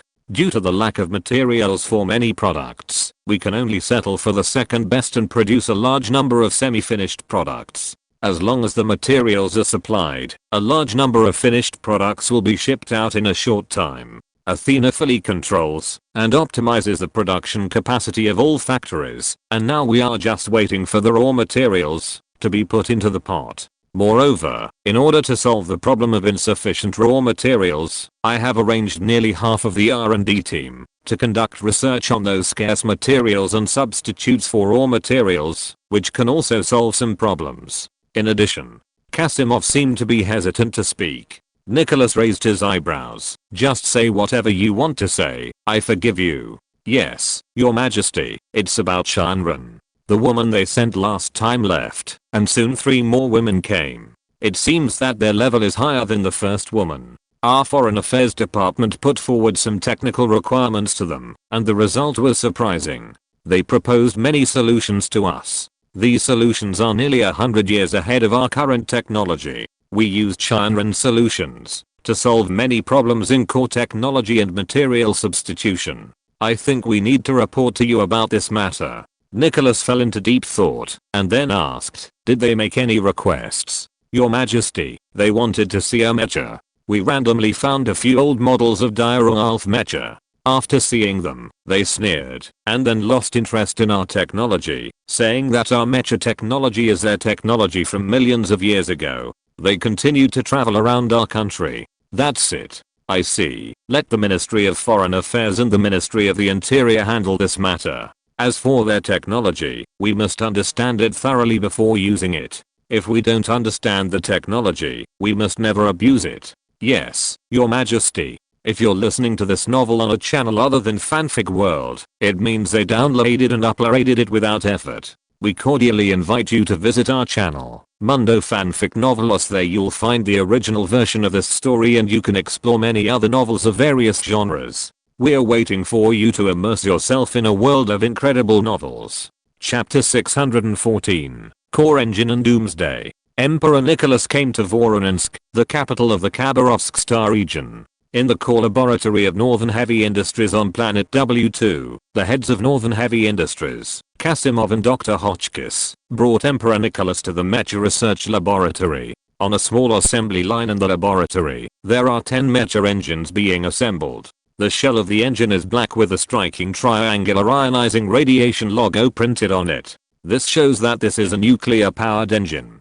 Dr. Hotchkiss, the project leader, is introducing the details of the project to Nicholas. Your Majesty, this mecha uses a macro-controlled nuclear fission engine, numbered Dewey 3950, and the military internal code name is Core 1. This engine uses uranium-235 as nuclear fuel, and generates energy through nuclear fission reactions. 5 years ago, we at Northern Heavy Industries launched a project to study this technology. The reason why we use uranium-235 is that it is the most abundant nuclear fuel in nature. At present, our Rock Core No. 1 engine has been tested for 12,000 hours of reliability. The endurance and performance of this engine are similar to those of our latest macro-controlled nuclear fusion engine Ice Core No. 3. The biggest advantage of this engine is that its technology is relatively simple, the material requirements are not so high, and the cost is only 1/15 of Ice Core No. 3. There are no restrictions and limitations on raw materials, and the production process is much simpler. Now we have started mass production. Nicholas sighed. He didn't want to use this technology, but now there is really no way. Due to the limitation of raw materials and high cost, the Northern Empire does not have the ability to mass produce macro-controlled nuclear fusion engines. In desperation, the technicians of the Northern Empire thought of another direction of nuclear power engines, nuclear fission engines. Nuclear fission is the technology used by humans when they first use nuclear energy. From the earliest atomic bombs, nuclear power plants, to the nuclear power engines of the earliest spacecraft, nuclear fission is used. Nuclear fission is a technology that uses nuclear fission reactions of nuclear materials such as uranium-233, uranium-235, and plutonium-239 to generate huge energy under neutron bombardment. However, the biggest problem with nuclear fission engines is radioactive nuclear pollution and the disposal of nuclear waste. Every year, humans rack their brains to deal with the problem of nuclear waste. Deep burial under the sea or underground cannot 100% guarantee that nuclear waste will not be spread and pollute the environment, especially when they are applied to Mechas or space battleships. Once these weapons are destroyed, nuclear fuel will float everywhere, making this area a deadly ghost land.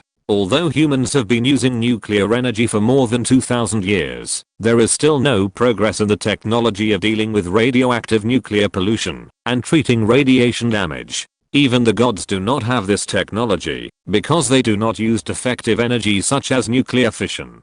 Now, Nicholas has gone all out, even if the war will leave devastation, even if the leakage of nuclear fuel after the war will turn his country into a hell on earth, even if he will leave a bad reputation in the minds of some people, it doesn't matter. Anyway, history is written by the victors, and he just wants to win.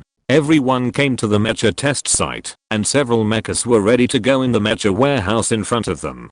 Kasimov personally introduced the parameters and main configuration of this mecha to Nicholas. Doomsday Catastrophe Mecha, height 5.3 meters, performance, strength 22, agility 20, defense 26, speed 28. The power system of the mecha is the Core No. 1 macro-controllable nuclear fission engine. The most impressive thing about this mecha is the heavy laser cannon with a length of nearly 2 meters extending forward from the shoulder of the mecha. The firepower of this cannon is comparable to that of the mecha laser rifle. because it is directly powered by a nuclear power engine. The charging link of the mecha laser rifle is emitted, so the firing rate of each cannon can reach 1.5 meters per second. The chest of the mecha is 2 barrel-less energy pulse cannons, which can fire powerful energy light balls with a range of 1000 meters. The mecha is equipped with 2 light energy shield devices, which can resist the attacks of some rapid-fire laser cannons and ordinary mecha rifle bullets. On the left arm of the mecha is a composite alloy shield with a length of nearly 2.5 meters. There are 2 laser rapid-fire cannons at the tip of the shield. When fighting, lay the shield flat, and it becomes a double-mounted mecha laser rifle. The right hand of the Doomsday mecha can choose a variety of weapons such as mecha laser rifles, mecha sniper rifles, heavy laser cannons, quad-mounted mecha laser rapid-fire cannons, Gatling energy pulse machine guns, etc. The mecha's melee weapons are 2 light energy swords on the waist of the mecha.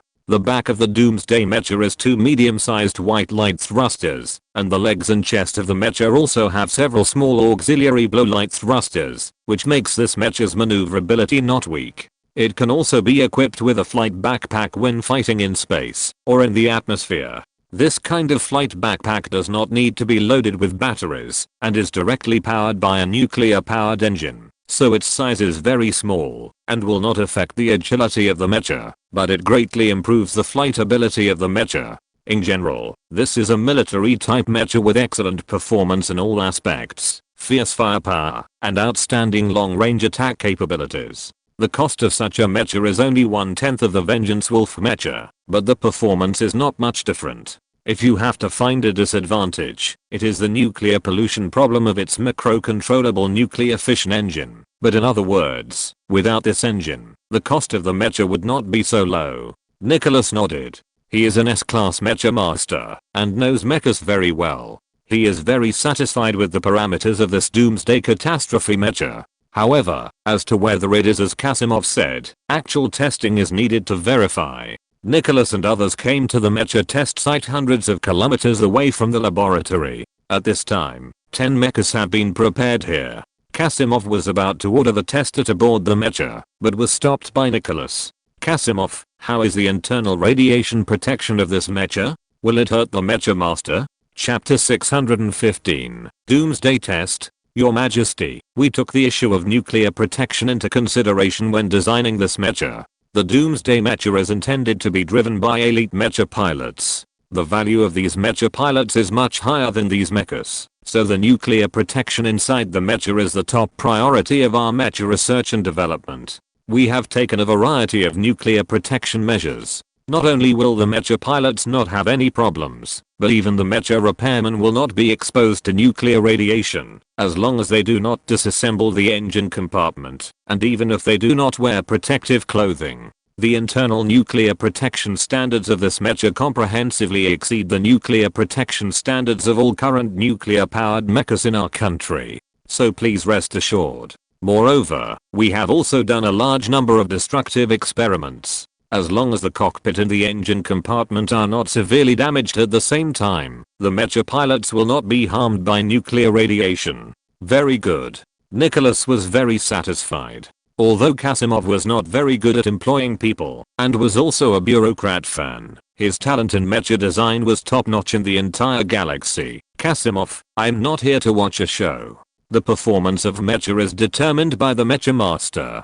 I don't plan to use your test pilots, that's meaningless. I will directly use the military's mecha master to test it, and the result will be clear at a glance. Do you dare? Kasimov stood up straight and patted his chest. No problem, Your Majesty. Nicholas turned around and called someone behind him. Major General Shahin, this mecha will be equipped in large quantities in your Snow Demon Knights in the future. Go find me 10 mecha masters from the Snow Demons to participate in the test. Your Majesty, I want to participate in the test in person, so that I can better understand the performance of this mecha. Please approve it. Shahin suddenly requested. Emperor Nicholas looked at the short deputy commander of the Snow Demon Knights in front of him, and fell into hesitation. After Henri became the regent, the work of the Snow Knights was handed over to the deputy commander. The predecessor of Major General Shahin died unfortunately on Gemini, at the hands of Xia Xingchen.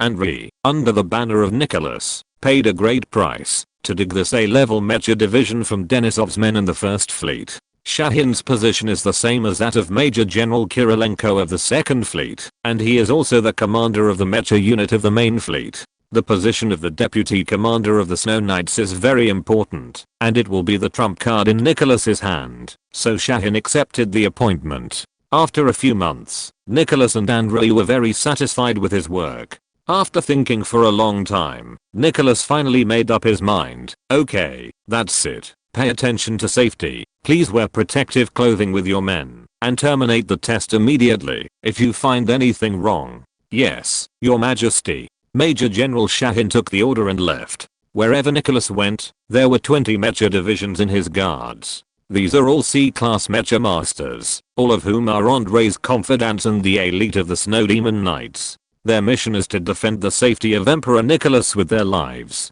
9 of them followed Major General Shahin to board the 10 Doomsday Catastrophe mechas waiting for testing. The other 10 mecha masters boarded their Pulsice Wolf mechas. The 10 D-class mecha masters at the base boarded 10 Flying Wolf mechas, and they will serve as imaginary enemies to cooperate with the test. The command center of the test site is more than 60 meters underground. After all, the mechas participating in the test are nuclear-powered mechas. Once a nuclear explosion occurs, it will be a disaster, just like the mess caused by Little Kasimov.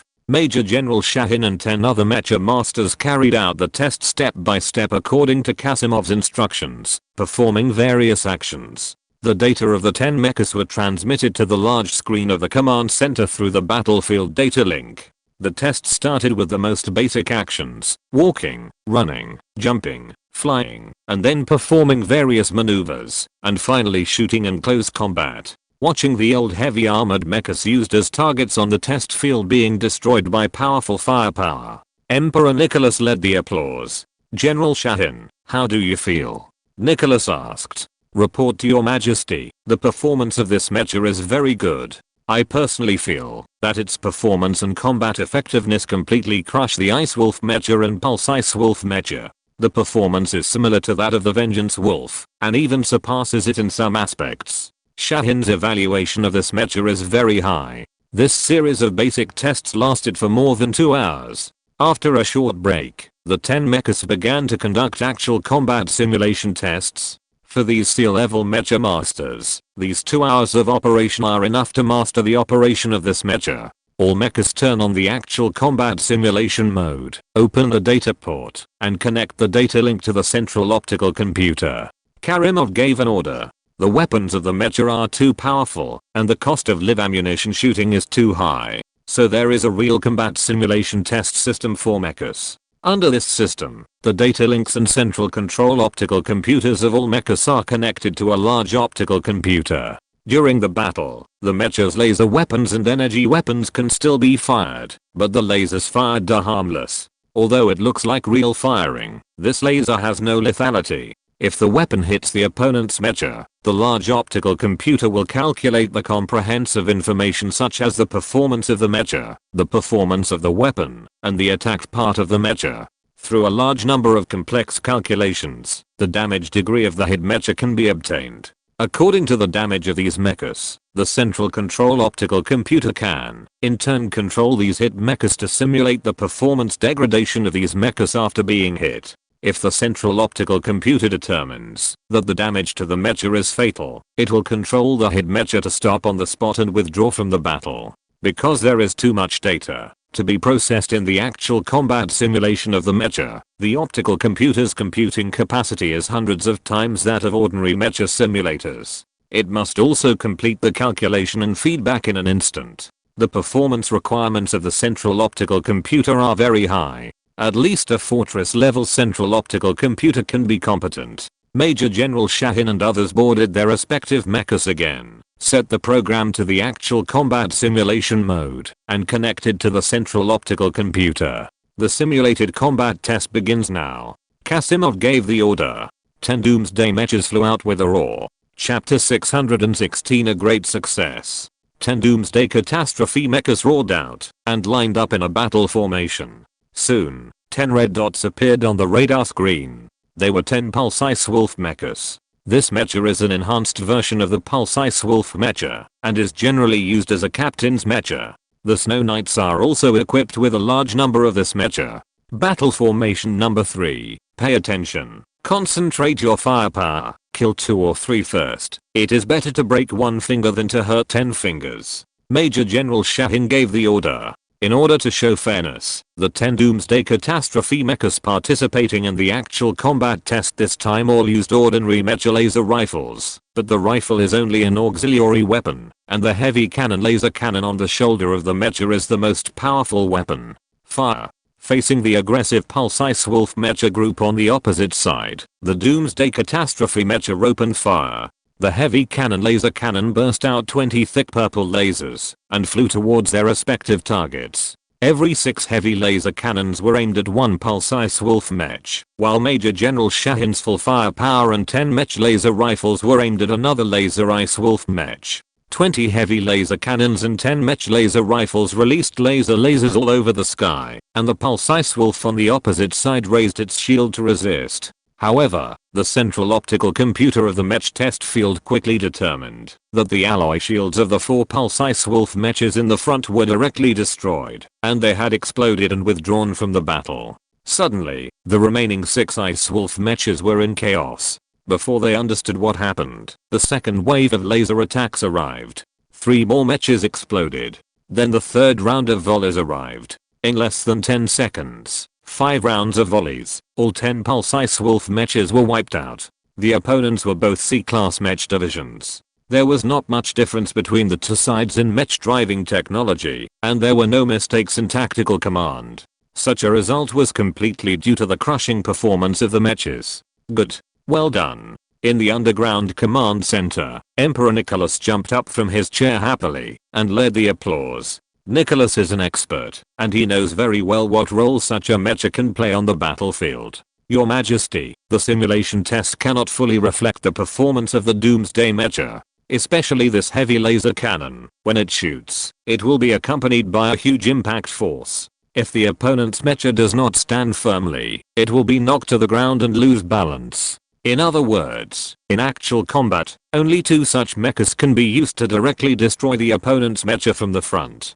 Kasimov explained to Nicholas. Okay, let's continue.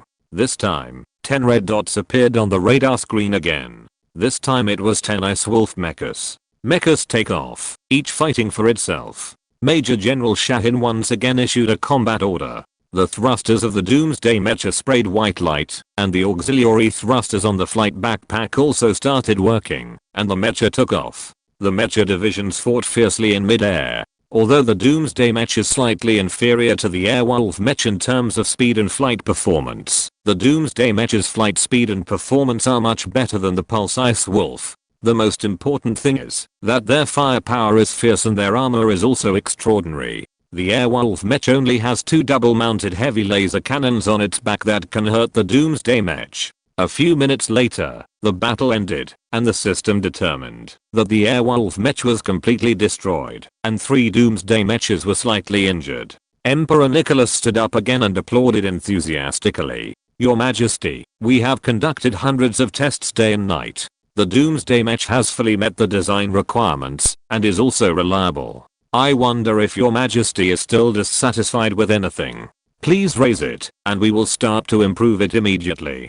Kasimov was very modest, but this was not a polite remark. Nicholas was also a professional in mecha. In my opinion, this mecha is already perfect, especially in terms of cost performance. Let's listen to the opinions of the Snow Demon's mecha masters. After all, they are the ones who use this mecha. Nicholas nodded and said, at this time, the 10 C-class mecha divisions completed the test and returned to the test center. Everyone, including Major General Shahin, was very satisfied with this mecha. It was just that some details needed to be fine-tuned, but that was not a big deal.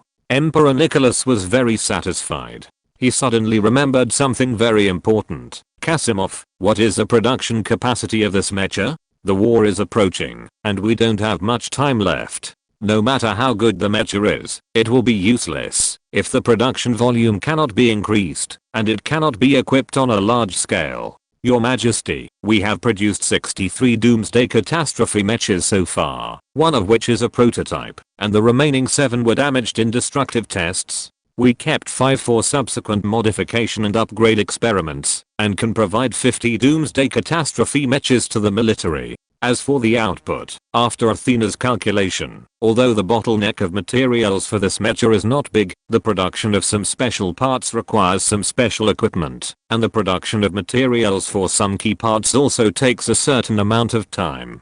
We can now guarantee that the monthly output can reach between 250 and 300 units, and we can start production today. Okay, that's it. Arrange production as soon as possible. General Shahin, you take these 50 Doomsday Catastrophe Mechas that have been produced back first, and select 50 Elite Mecha divisions to form a Doomsday Catastrophe Mech squadron. If this mecha is used on a large scale, it will be more powerful. The other Doomsday Catastrophe Mechas are all supplied to the Snow Demon Knights.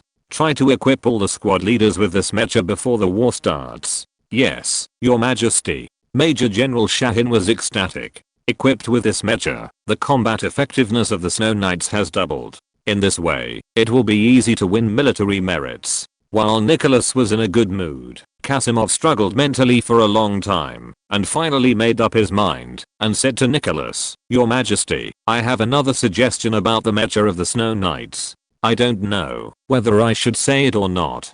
Kasimov was very cautious. Strictly speaking, what kind of mecha the army uses is the internal affairs of the army, which belongs to military affairs. Nicholas controls the internal affairs of the army, just like meat in the mouths of tigers and lions. No one is allowed to interfere. Perhaps because he had just recovered from a serious illness, and saw such an excellent mecha, Nicholas was in a good mood. He nodded for the first time. Tell me, I forgive you. Chapter 617. Nicholas's constant surprises. Kasimov walked forward and nodded to Athena, and soon a series of numbers appeared on the big screen. Your Majesty, our military is now equipped with more than 3,000 Pulse-Ice Wolf mechas. The performance of this mecha is only slightly enhanced compared to the Pulse-Ice Wolf mecha, and the enhancement is very limited. Moreover, the original intention of the design of the Pulse-Ice Wolf was to serve as a transitional mecha. Now that we have this Doomsday mecha, the role of the Pulse-Ice Wolf mecha is not prominent. And a very important point is that the production of the Pulse-Ice Wolf mecha requires a lot of resources and also occupies a lot of mecha production capacity. Athena has calculated that if we stop producing the Pulse-Ice Wolf mecha, our material utilization efficiency can be increased by 8.5%. The production efficiency of other models of mecha can be increased by 13%, and the monthly output of the Doomsday mecha can be increased by 15 to 20 units. I dare to ask Your Majesty to approve the suspension of the production of the Pulse-Ice Wolf. Nicholas fell into deep thought. He suddenly found that he had no reason to refute Kasimov's proposal. After all, this improvement in efficiency was too attractive. Major General Shahin, what do you think? Your Majesty, I think what Lord Kasimov said is very true. The Pulse-Ice Wolf is a bit useless. Pulse-Ice Wolf and Air Wolf are enough for air combat in the atmosphere. In space combat, the efficiency of the Pulse-Ice Wolf is not as good as Air Wolf and Space Knight. Shahin said without thinking. Human nature is like this. With better mechas, the transitional stuff like the Pulse-Ice Wolf is naturally despised. Okay, Kasimov, you did a good job. Let's do it this way. Stop the production of the Pulse Wolf mecha completely, but the relevant repair parts and combat loss parts must be available. Nicholas nodded and said, Yes, Your Majesty. We have produced enough spare parts. Now we can stop production and free up production capacity. Kasimov was complacent. It seemed that this clever move was very effective. At least the Emperor seemed very happy. At this time, Athena suddenly spoke, Your Majesty, Lord Yuri from the Military Intelligence Department has urgent military information to report to you. Oh. Take me to the conference room. Nicholas didn't know what happened and frowned slightly. Under the leadership of Kasimov, they came to a secret conference room. Nicholas's guards retreated outside the door and prohibited any outsiders from entering. Intermediate Artificial Intelligence Athena was responsible for the military communication network of the Northern Empire. She quickly connected to Yuri's secret communication, and Yuri's big bald head appeared on the big screen in the conference room. Your Majesty, great joy. Yuri's face was full of joy. Where does the joy come from? Nicholas's expression softened a little. Your Majesty, our military intelligence department and the Dark Line we developed in the Galactic Empire jointly designed to trick Xia, the representative of the Galactic Empire's Miners Resistance Organization and the one who signed the Princess Agreement, into our country, and captured him in one fell swoop. Now, she is imprisoned in the frontline base of Borisov Star. How to deal with her depends on your opinion, Yuri said excitedly. This news made Nicholas very happy. Countless information flashed quickly in his mind. Xinjia's identity was too special. She was involved in the miners, a huge group that accounted for nearly 60% of the population of the entire Milky Way. If this matter is fully utilized, it can put great pressure on the Galactic Empire and bring great benefits to the Northern Empire. After thinking for a moment, Nicholas asked, Yuri, how do you want to deal with her? Your Majesty, of course it is severe torture.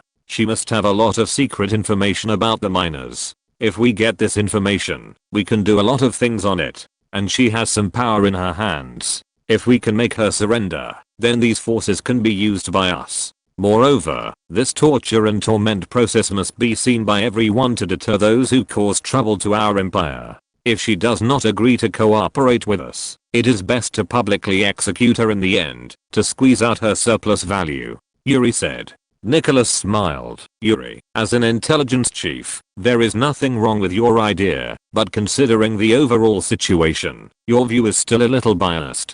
Not only can we not kill Xinjiang, we must also treat her well, but we must put her under house arrest. Announce to the outside world that we are negotiating with us, but we cannot let her speak. This will give the outside world a false impression that we value the miners. This can paralyze the increasingly fierce miners' resistance movement in our country. At the same time, we can let our intelligence personnel in the Galactic Empire use this to manipulate public opinion and shake the Princess Agreement. If this damn agreement is questioned and cannot be implemented, the Galactic Empire will be in big trouble. And if you abuse and torture her, not to mention whether what you get is fake or not, it will definitely arouse the hatred of miners across the galaxy, and then it will be more harm than good. Your Majesty is right, I'm not knowledgeable enough. Yuri was very modest on the surface. Nicholas was very happy with these two very concealed little flatteries. In fact, Yuri was very disdainful in his heart. He knew all these principles, but when facing leaders or rulers, he had to learn to play dumb and satisfy the vanity of his superiors who were confident in everything.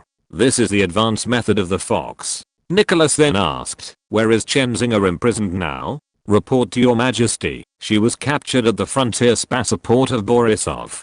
Now she is detained at the frontier base of Borisov and is strictly guarded by our military intelligence bureau. However, if you have something to say, just say it. Put away your cleverness in front of me. Nicholas had a bad temper. When he saw Yuri's eyes moving, he knew what he was planning. Your Majesty, after we arrested Xinjiang, we detained her on the spot in the office of our military intelligence bureau on Borisov, and sent a large number of people to guard her. But people from the Ministry of the Interior came to the door again and again to ask for people, saying that they wanted to hand Xinjiang over to them for investigation, saying that this was the work of the Ministry of the Interior. The capture of Xinjiang was planned by our military intelligence bureau from beginning to end. We developed the Galactic Empire's subordinates and achieved results after many actions and careful arrangements. Why should we hand it over to the Ministry of Internal Affairs, which has done nothing? The brothers under us are very dissatisfied. This is not fair. If it goes on like this, who will be willing to work hard? Nicholas's face darkened. This time, Chekhov's eating style was really too ugly. To be honest, the military intelligence department has done so much work, which is not an easy task. The Ministry of Internal Affairs came to pick peaches as soon as the military intelligence department produced results. The nature of this is indeed very bad. Yuri, you can rest assured. I have designated the military intelligence department to handle the incident of Xinjiang with full authority. If the people from the Ministry of Internal Affairs come to you for someone again, let them come to me. Nicholas said in a deep voice. Thank you, Your Majesty. Yuri was overjoyed. Chapter 618 Xia Xingchen's Troubles. Yuri reported to Emperor Nicholas through a secret communication channel that Xia, the head of the Miners' Liberation Organization, was captured by the Northern Empire. Emperor Nicholas was very happy. He told Yuri to control Xia and treat her well, but to create the illusion that the Northern Empire was negotiating with the Miners' Resistance Organization. The purpose of doing so was to alienate the relationship between the Miners' Resistance Organization and the Galactic Empire, and to cause the miners to be suspicious of the Miners' Resistance Organization. In addition, Yuri, what I said above is not my real purpose. My real purpose is to use her as a bait. I want to lure out some of the Miners' Resistance Organizations buried in our country and those little bugs that the Galactic Empire has lurked in our empire. Are you referring to that Xia Xingchen and that ghost fleet? Yuri's mind was clear. That's right. Nicholas's face darkened. After Xia Xingchen and his men made a big fuss in Gemini, they kidnapped Miranda and former Deputy Minister of Foreign Affairs Ramanig. This really hit the Northern Empire's sore spot, and the consequences were serious. The military and the Ministry of the Interior of the Northern Empire searched the Siberian starfield, the Sakhalin starfield, and the Baku starfield, but they could not find any trace of these people. They seemed to have disappeared from this world. According to the calculations of the military and the Ministry of the Interior of the Northern Empire, at least 10 heavy and high-speed mecha cruisers were involved in causing such large-scale damage to the Gemini star. But they disappeared from people's sight like ghosts, without any trace. Therefore, the Northern Empire called these attackers whose existence was unknown Ghost Fleet. Your Majesty, how can you judge that Xia Xingchen and others will come to rescue Xia Xingchen? This woman is not worth the elite troops to take such a big risk, right? Yuri blinked, his face full of confusion. Yuri, this is a matter of face, the face of the Galactic Empire and the face of the royal family. Xia is the representative of the miners and a guest of the Star Princess Xingchen. We took away such an important person right under their noses. Do you think the Galactic Empire will look good? As for our superficial gesture of negotiating with the miners, that is for others to see. Those people in the Galactic Empire know that this is a huge trap. But even though it is a trap, they have to jump in. They must show their concern for the miners and show their sincerity and strength. Otherwise, the Princess Agreement is just a piece of paper. This is an open conspiracy. Borisov is the front line and is heavily guarded on the surface, so even if the bait is placed there, the fish may not bite the hook. How about this? Transfer them to Blohinsk. There are more hidden troops there, and they are in the rear, which can boost the confidence of the rescuers. The deployment and trap design will be handed over to your military intelligence department. I will ask General Sasha of the 3rd Fleet to send troops to assist you. In addition, I will also transfer a group of snow demons to help you. Remember to make sure that nothing goes wrong. If Xia is abducted, it will be a slap in the face of our Northern Empire. If such a thing really happens, you know the consequences. Nicholas planned the situation, but his face became more and more gloomy. After hearing Nicholas' words, Yuri felt cold sweat on his back. This was a naked threat. Yes, Your Majesty. Yuri turned off the communication device and kept wiping the cold sweat on his face. Time went back to 3 months ago. The Galactic Empire. Shortly after Xia Xingchen, who was aliased as Xia, was attacked, Princess Xingchen especially sent 10 medium-sized warships to escort Xia in order to take care of her safety and equipped her with a member of the Royal Guard to ensure her safety. However, at this time, the public opinion environment of the Galactic Empire has quietly changed, and a storm is quietly brewing. In the major media of the Galaxy Empire, a large number of videos and articles about the miserable living conditions of the miners in the Northern Empire suddenly appeared. Some of the practices of the Northern Empire against the miners are simply outrageous. These articles quickly attracted people's attention. People began to condemn the bad behavior of the Northern Empire. Such things were originally conducive to people's unity in resisting the Northern Empire. However, things suddenly changed. Just when various reports were overwhelmingly concerned about this matter, a voice suddenly emerged, pointing directly at the Miners' Resistance Organization represented by Xia Xingchen.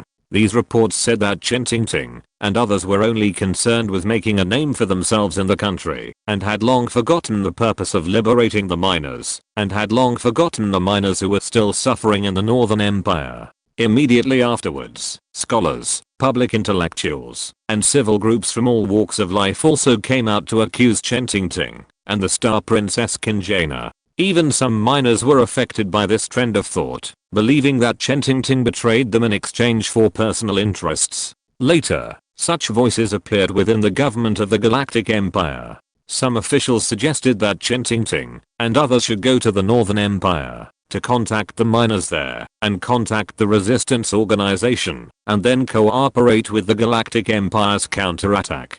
Faced with overwhelming doubts, Xia Xingchen was a little confused. After all, she was just a girl in her early 20s. She was not afraid of death or hardships, but such doubts made her heart waver. She herself felt that those reports seemed to make sense, and she should do something. Xia Xingchen contacted Princess Xingchen and told her about her confusion and expressed her idea of going to the Northern Empire to carry out the miners' liberation movement. Princess Xingchen became anxious when she heard it. Sister Xingchen, you can't go to the Northern Empire. This matter is not that simple. Xingchen is the same age as Xia Xingchen, and she is only a month older than her. The two call each other sisters. It goes without saying that the two countries are hostile, and the border is blocked. The transportation between the various planets in the Northern Empire is inconvenient. If you go to the north, you can't go anywhere, but you will be arrested as a spy. The composition of the miners in the Northern Empire is relatively complex. There are miners, slaves, criminals, and even nobles who have committed crimes. This leads to the fact that the miners in the Northern Empire are not of the same mind. If you go there, it will not only be difficult to organize them, but they will regard you as a token of surrender to get rid of your identity as a miner. What's more, the rulers of the Galactic Empire are relatively loose in their monitoring of the miners, and some basic human rights and freedoms can still be guaranteed, but this is not the case in the Northern Empire. The monitoring of the miners there has always been a high pressure situation, and the miners are just a tool. You can't do anything if you go there. Princess Crossing's analysis was very objective, but Xia Xingchen lost some of her judgment under the huge pressure. Sister Jaina, I know. There was a bit of loneliness in her voice.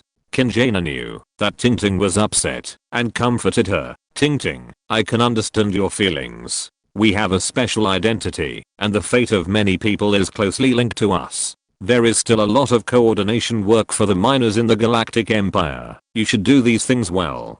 By the way, do a good job of personnel training. I think our two countries are not far from war. When the war starts, every time we liberate a planet, the personnel of your miners' resistance organization will follow up.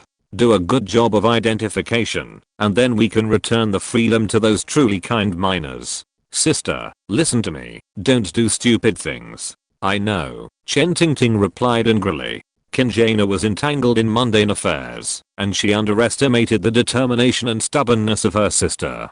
A few days later, the incident fermented more and more intensely, and Xia Xingchen finally couldn't help it, so she left the Western Administrative District and came to Xia Xingchen. Chapter 619 Smuggling to the North. This overwhelming media offensive and social pressure is exactly the conspiracy of the Cirrus family who refuses to give up. Their family spends a lot of money on the media every year and also supports a large number of social intellectuals and scholars. Now, these dark chess pieces have come into play.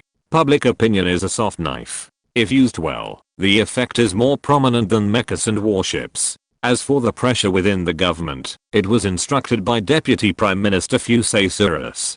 The deputy bureaucratic group he formed played a role in fueling the flames. Although these people are deputies of various departments, their combined influence is still very huge. They are enough to influence the direction of the Galactic Empire's policies.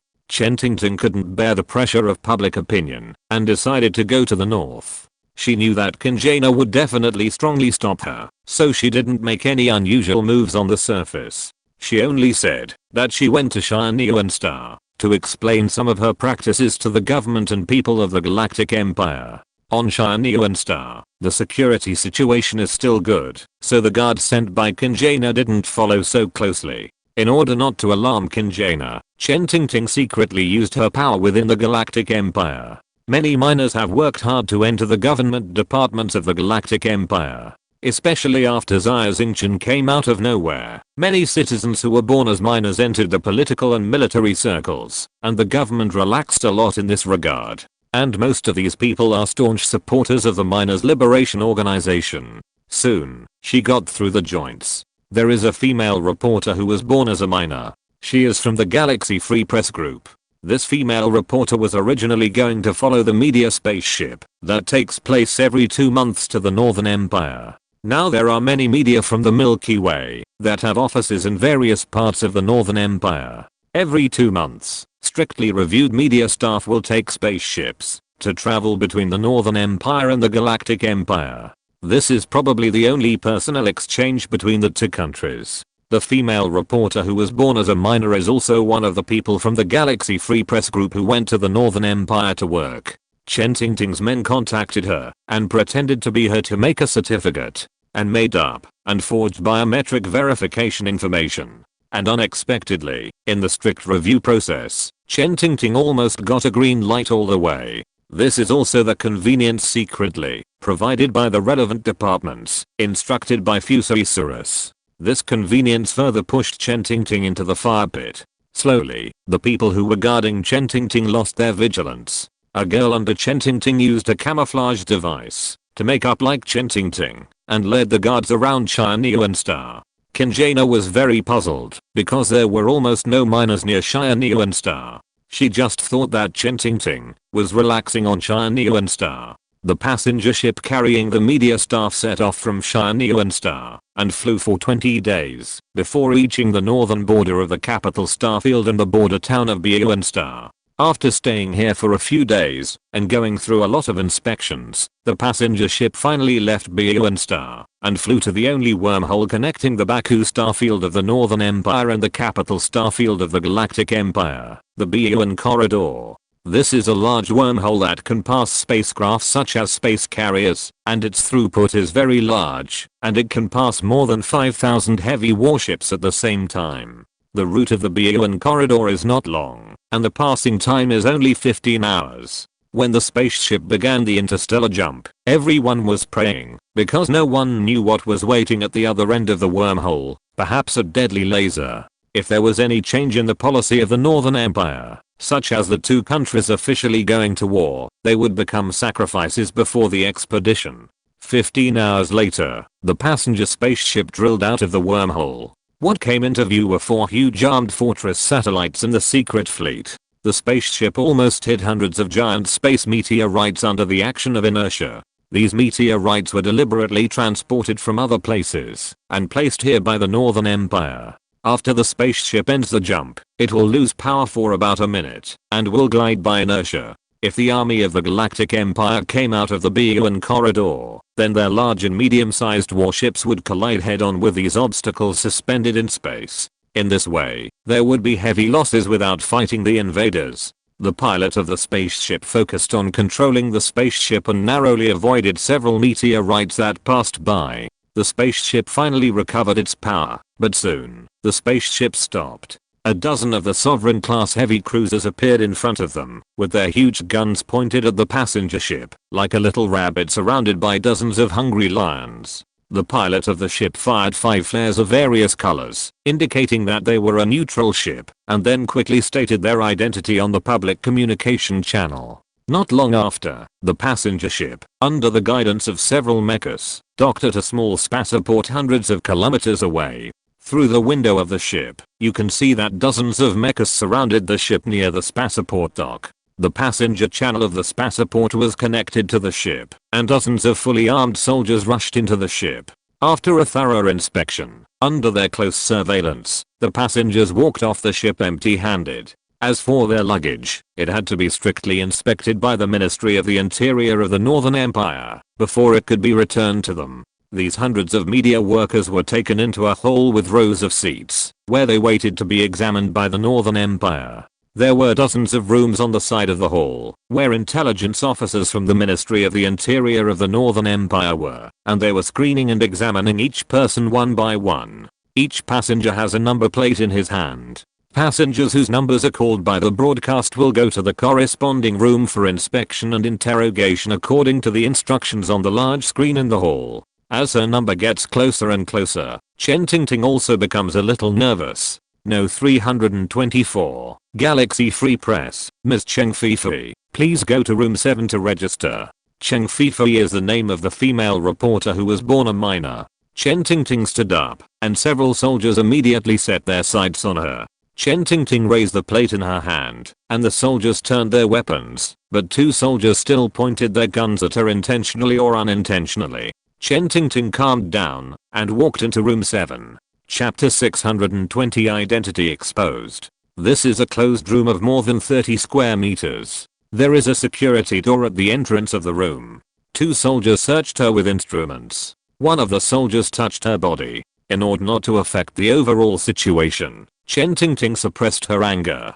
Finally, this painful process ended. She walked into the room. There was a desk inside. Behind the desk sat 2 officers wearing the civilian uniforms of the Northern Empire. Chen Tingting knew that they were from the Ministry of Internal Affairs of the Northern Empire. There were also 2 soldiers standing with guns in the room, looking at Chen Tingting coldly. Chen Tingting handed her materials to one of the soldiers and sat down on the chair facing the desk. The civilian officer opposite began to ask, "Name Cheng Fifei, place of birth Chang'an Star, what is your position?" Reporter of the Galaxy newspaper group in South Sakhalinsk. Suddenly, the doorbell in the room rang. The officer who was asking frowned and motioned to the soldier at the door to open the door. The door was opened, and more than a dozen people came in from outside. The leader was wearing a civilian uniform, and his rank was 4 general stars. This is a general, about 40 or 50 years old, with a big bald head and a huge hooked nose on his fleshy head, which makes people feel uncomfortable. The 2 officers and 2 soldiers behind the desk quickly stood up and saluted. Not many people in the Northern Empire know this bold general, but the 2 officers of the Ministry of Internal Affairs definitely know him. He is Yuri, the director of the Military Intelligence Department of the Northern Empire. Yuri's status and rank are on par with their immediate superior Chekhov, and the Military Intelligence Department is the biggest competitor of their Ministry of Internal Affairs.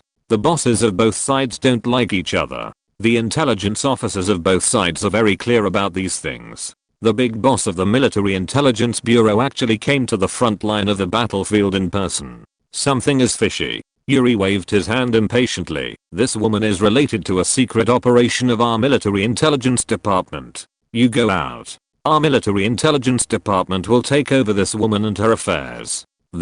The officer of the Ministry of Internal Affairs keenly felt that there might be a big problem with the identity of this woman, and should not let her go. But when he saw Yuri's gloomy face and fierce eyes, he broke out in a cold sweat. He knew that Yuri was a murderer who would not blink an eye. Moreover, Yuri was a general, while he was just a small lieutenant. If he was killed by Yuri, it would be a waste of his life. No one would give him justice. Thinking of this, the officer saluted, led his men out of the room, and gave the room to Yuri in the Military Intelligence Department. Yuri walked to the desk with a swagger, sat on the chair, crossed his legs, and looked at Chen Tingting with a smile. That smile was like the smile of a hyena staring at its prey, which made Chen Tingting shudder. "Miss, how should I call you? Cheng Fifei, or Ms. Chen Zinger?" Chen Tingting was shocked when she heard it, and stood up with a bang.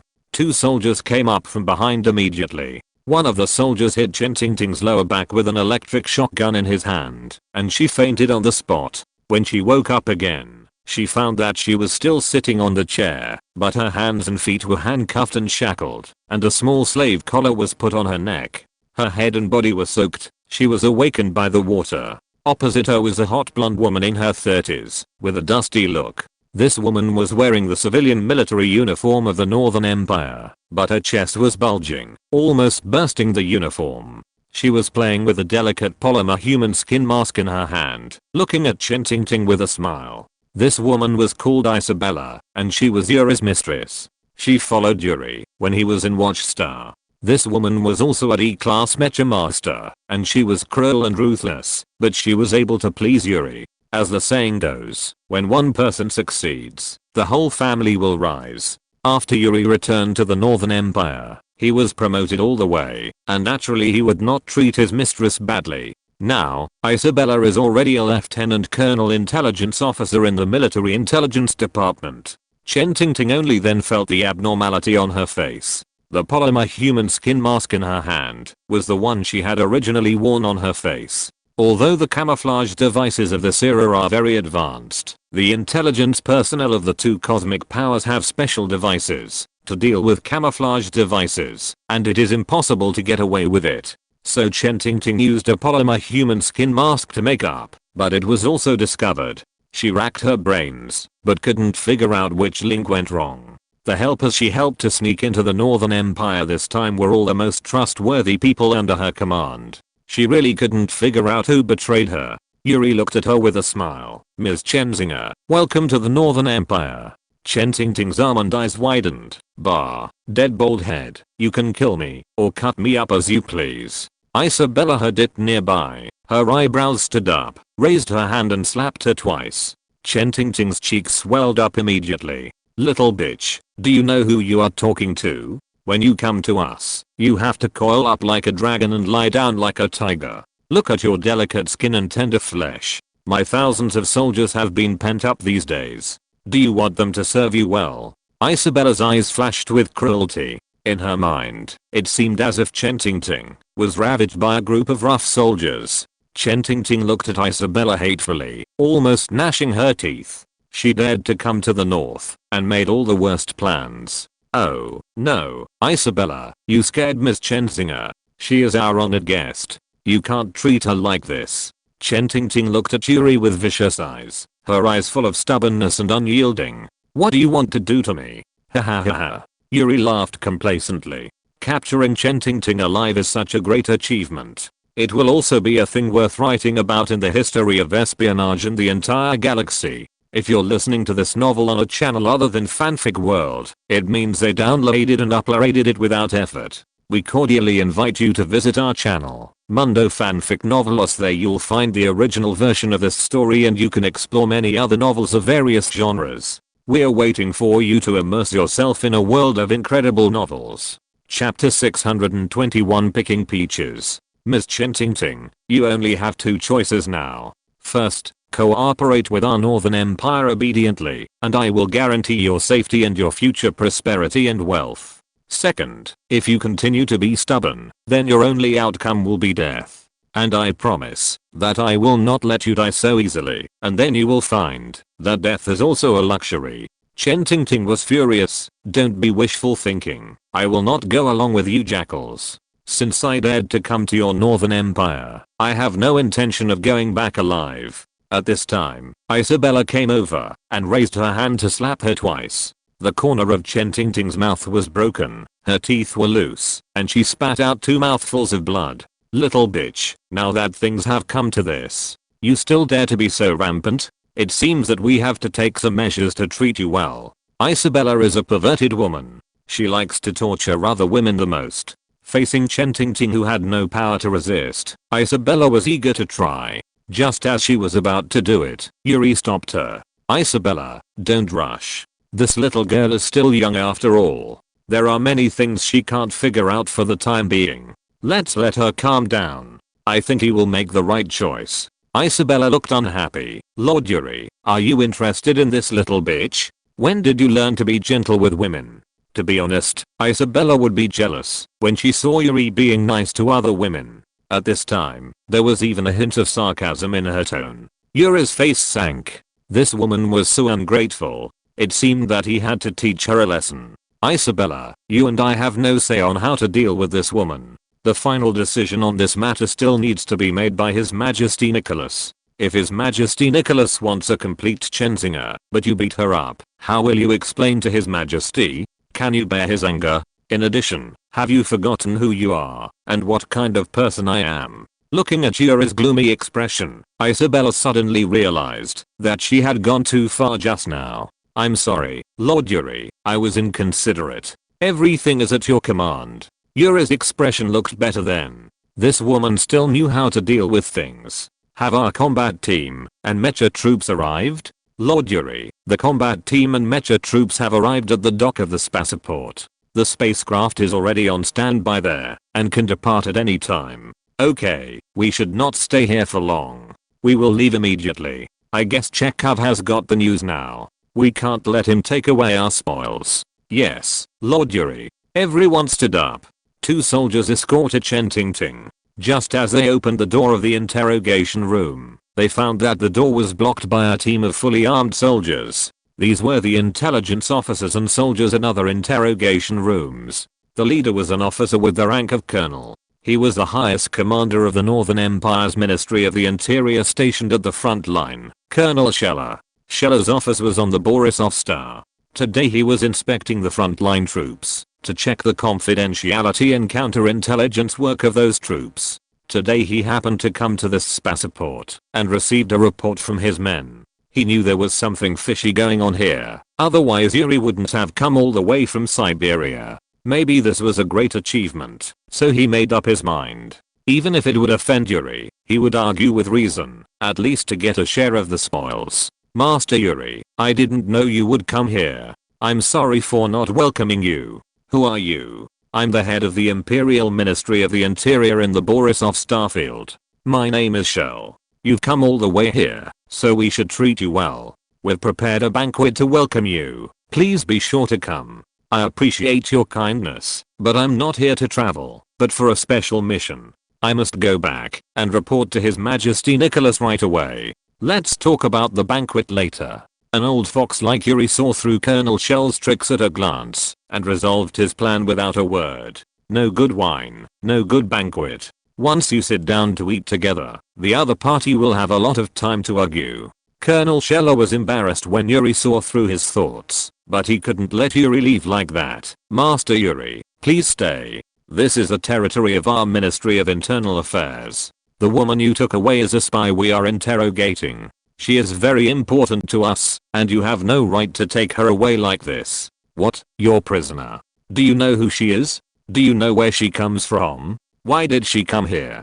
Do you know? Yuri retorted. We are interrogating, Master Yuri. If you want to know the answer, leave her here.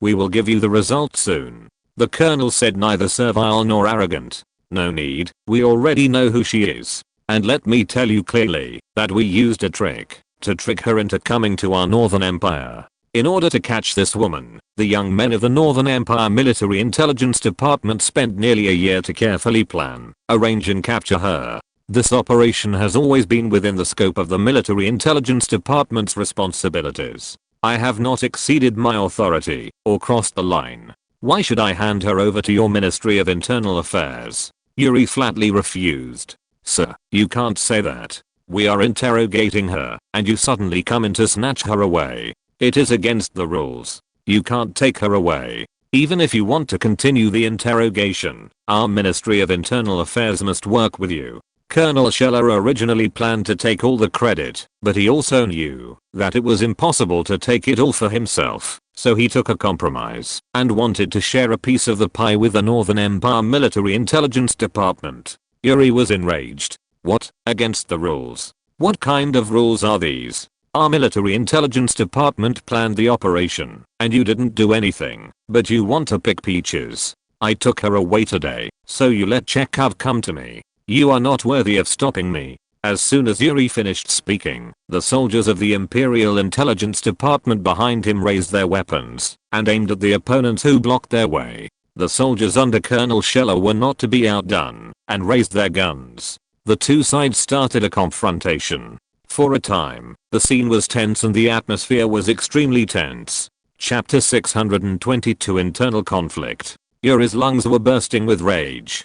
Colonel Scheller, do you know what you are doing? The first rule in the Northern Empire's soldier manual is absolute obedience to superior's orders. You are just a small colonel, and I'm a general of the Northern Empire.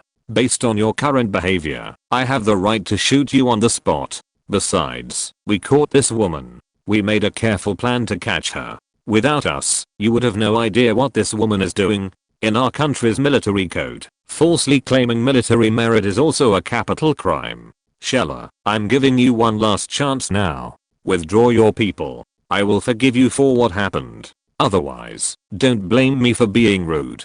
Colonel Scheller was now in a dilemma. He knew that he had offended Yuri badly this time, so he could not retreat. Only by winning certain benefits for the Ministry of Internal Affairs would Chekhov be able to protect him. Lord Yuri, please don't put this big hat on me. We are in the intelligence work and we are only responsible to His Majesty Nicholas and only obey the orders of our direct superiors. My direct superior is Lord Chekhov. Your orders are contrary to my duties, and I have the right not to listen to you.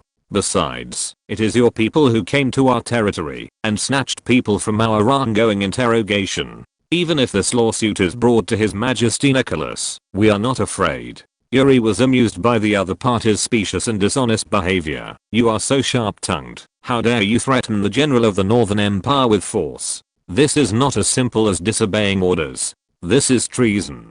This time, Colonel Shield was almost scared to wet his pants. As officials of the Ministry of Internal Affairs, they are very familiar with treason. This is a serious crime of confiscation of property and extermination of the clan in the Northern Empire. Once he was framed with such a crime, Chekhov would not dare to come to protect him easily. What's more, he did not have time to inform Chekhov of his actions this time.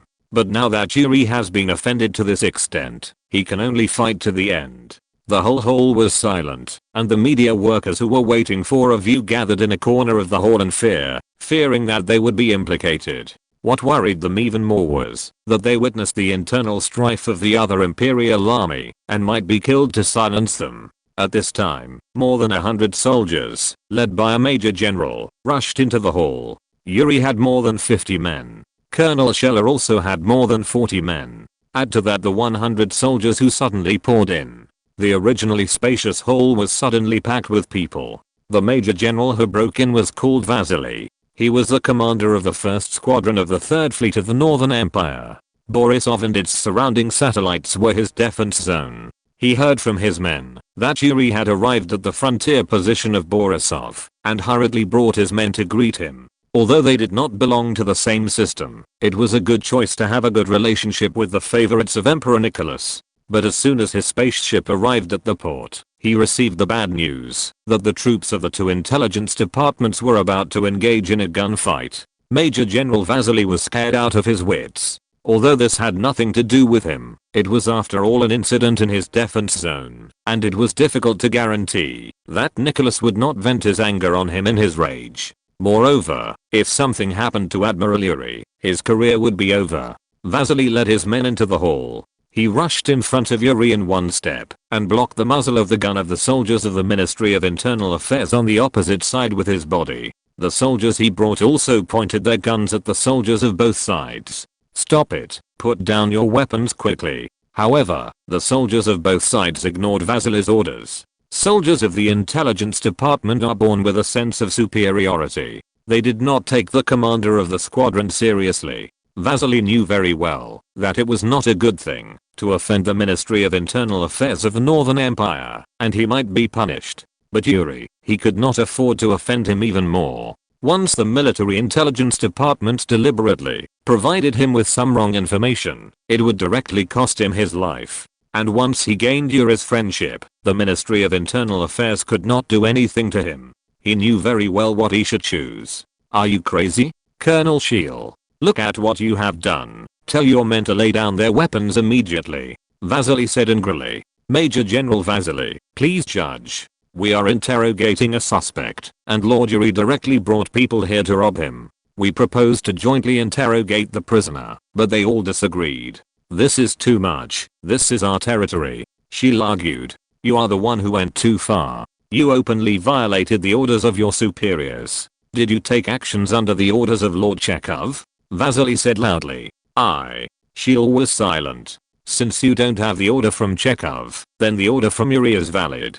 According to Article 1 of the Northern Empire Soldiers Manual, soldiers must obey the orders of their superiors unconditionally. If you don't even obey this one, then you can expect to be court-martialed. In addition, you have to understand that this is my defense zone. This is my fucking territory. It's not a place for you to run wild. Colonel Scheller suddenly remembered that he did not have the order from Chekhov. If he seriously investigated, he was indeed a fact of disobeying military orders. Then let's do this. This woman will be temporarily handed over to Yuri. I will report this matter to Chekhov in person when I go back, and let Chekhov seek justice for our Ministry of Internal Affairs. Although Colonel Scheller was very unconvinced, he had no other choice. Vasily turned to look at Yuri. Sir, since Colonel Scheller agreed to let you take this woman away, I think this matter is just a misunderstanding. You see. He leaned his head close to Yuri. Sir, as the saying goes, a gentleman does not stand under a dangerous wall. Why don't you let him go for now, and then settle the score in the autumn? What do you think? Yuri was very satisfied with Vasily's solution. He was a man of great talent. Okay, since General Vasily has said this, let's just forget about it. I will contact Chekhov in person and have a good talk about this matter. If necessary, I will personally ask His Majesty Nicholas for an explanation. I must give General Vasily face. Listen to my orders, all the personnel of the Military Intelligence Department. Lay down your weapons. Hooala. Except for the 2 soldiers guarding Xia Xingchen, all the other people under Yuri's command lowered their guns. The current situation is that Vasily has created a step for Colonel Scheller. If Colonel Scheller can't see this, he can't be a senior official in the Ministry of Internal Affairs. Put down your weapons. Let's go. Chapter 623. One general's success depends on the death of thousands of soldiers. Colonel Scheele took the lead in leading the people from the Ministry of Internal Affairs to leave. His top priority now is to report the matter to the Minister of the Interior Chekhov immediately. It is imperative to find a solution and take action before Yuri makes a response. Otherwise, the duck will fly away. Yuri stepped forward and stretched out his right hand to Major General Vasily, and the two held hands tightly. General Vasily, thank you for today. Otherwise, this greedy guy would have caused a lot of trouble. General Yuri, I look down on those people in the Ministry of Internal Affairs. They are villains who only know how to play power games. You know, we soldiers hate those who claim military merits the most. The soldiers shed their blood on the front line. They come out directly to pick peaches and get benefits. They are simply worthy of being killed. What's more, this is my jurisdiction. I will not watch this happen. Thank you. I will definitely report this to His Majesty Nicholas, Yuri said with a smile. Major General Vasily smiled bitterly. That's not necessary. This is what I should do. It's just that I have offended the Ministry of Internal Affairs this time.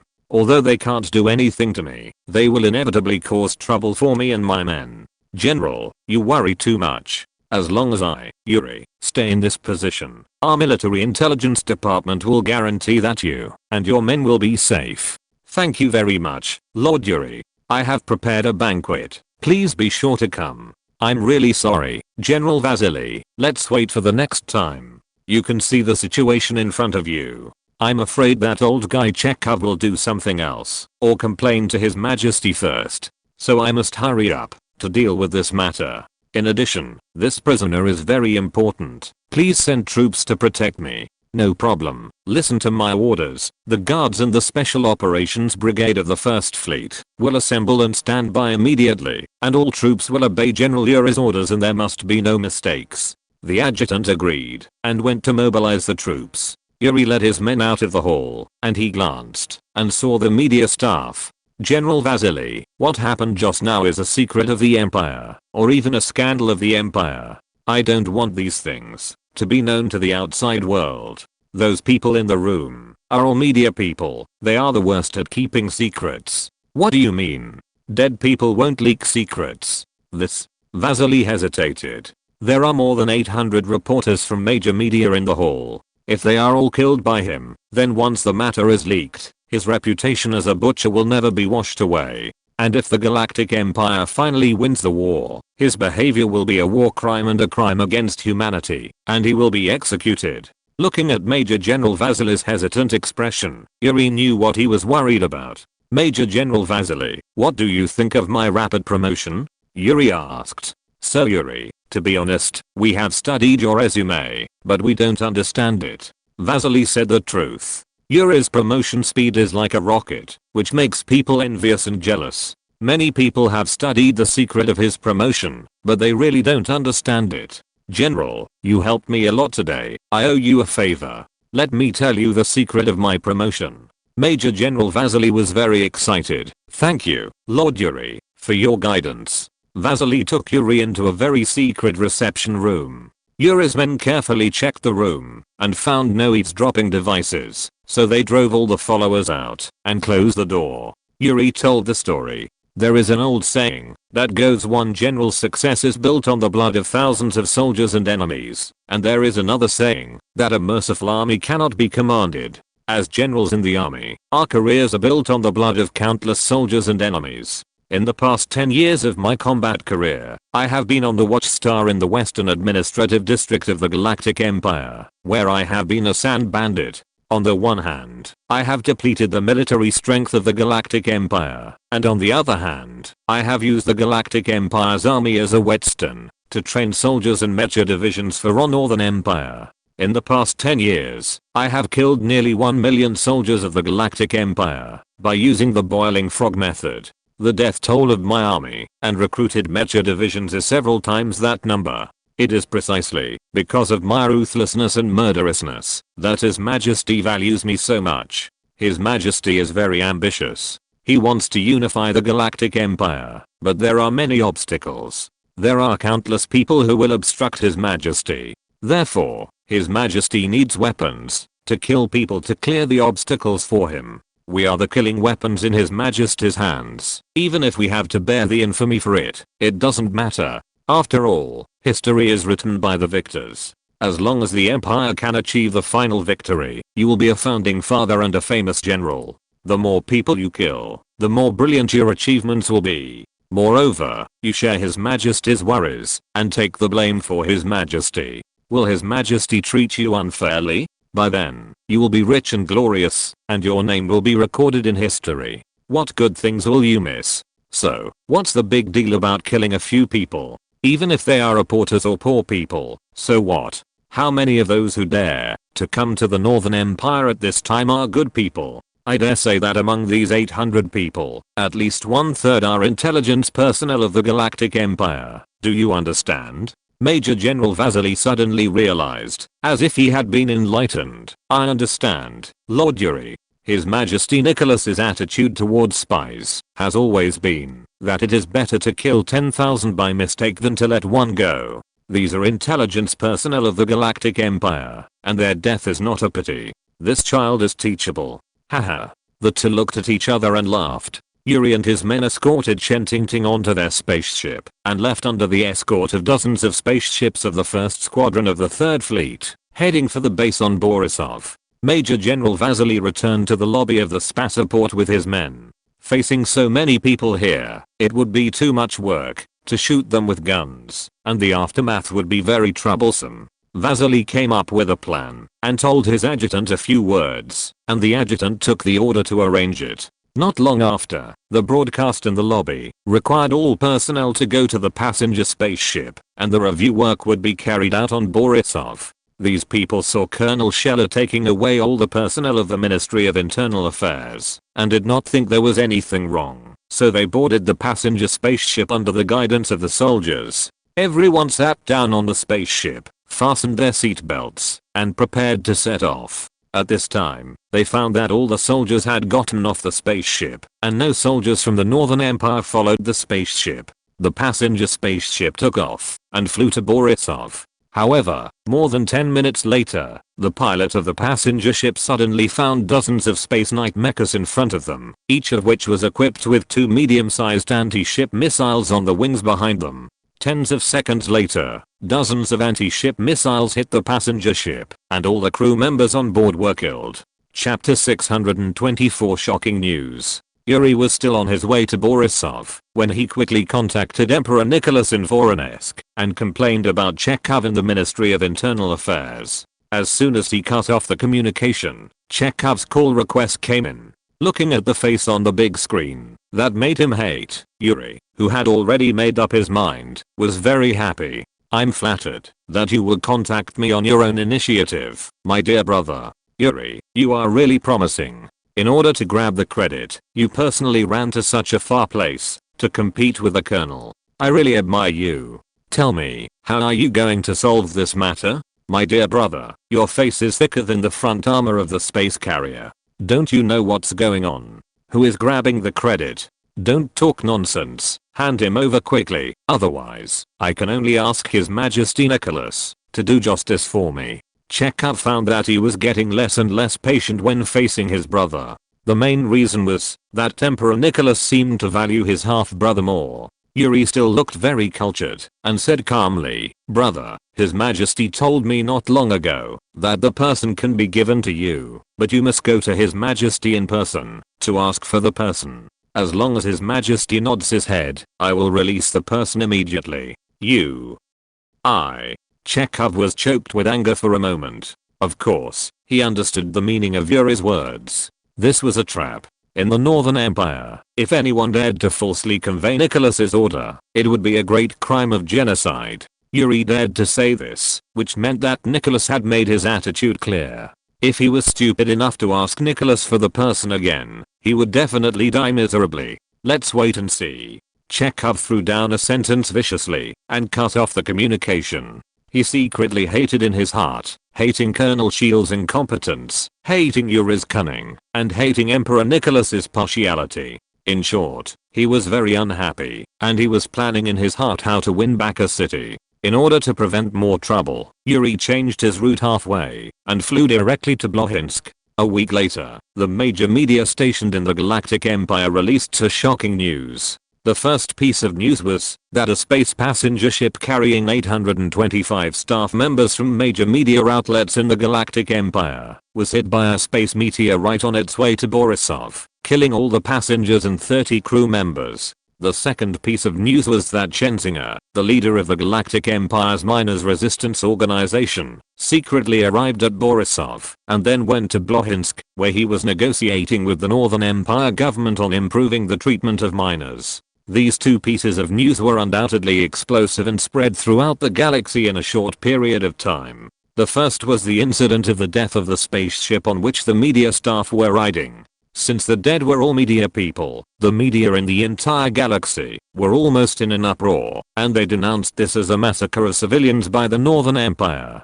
Some professional media people analyzed the images sent by the Northern Empire and pointed out that judging from the wreckage of the spaceship at the scene, the spaceship was blown into pieces. This degree of shattering would hardly be formed if it was a meteorite impact, and many of the fragments had traces of burning, which indicated that a tragic explosion had occurred at the scene. Another reason is that some of the debris does not seem to be from a passenger ship, but rather like the wreckage of a large anti-ship missile. So they concluded that this was a premeditated massacre. The accident site of the ship is at the frontier of the two armies, where warships are densely packed. It is impossible for uncontrollable large meteorites and other armed forces to appear here. There are only the army of the Northern Empire here. Therefore, this tragedy was caused by the army of the Northern Empire. However, the military of the Northern Empire did not admit this, and the Galactic Empire could not send people to investigate the matter on the spot, so the matter was left unresolved, and the protests of the people were useless.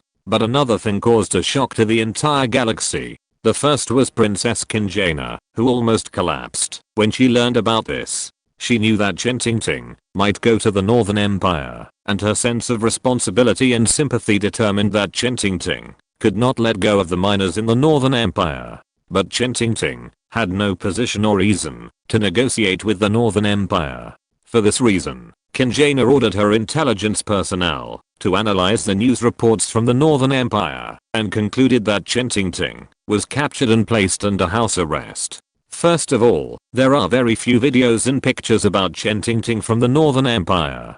They are either very distant shots or close-ups of her face. Moreover, Xia Xingchen is wearing a large hooded cloak.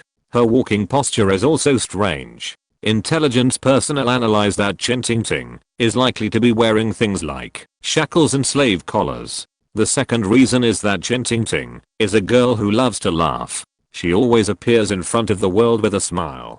Her smile always brings people a sense of stability and confidence. But Xia Xingchen in the video has a blank expression, and there seems to be a trace of sadness in her eyes. This is very abnormal, and she is not in a state of preparing to start negotiations. The third point is that from the time point of view, Xia Xingchen should have taken the crashed cargo ship to the Northern Empire. She did not follow the ship, but the ship had an accident. There must be something wrong. After reading the analysis of the intelligence personnel, Kinjana immediately boarded the Tangyang and headed for Xianyuan Star.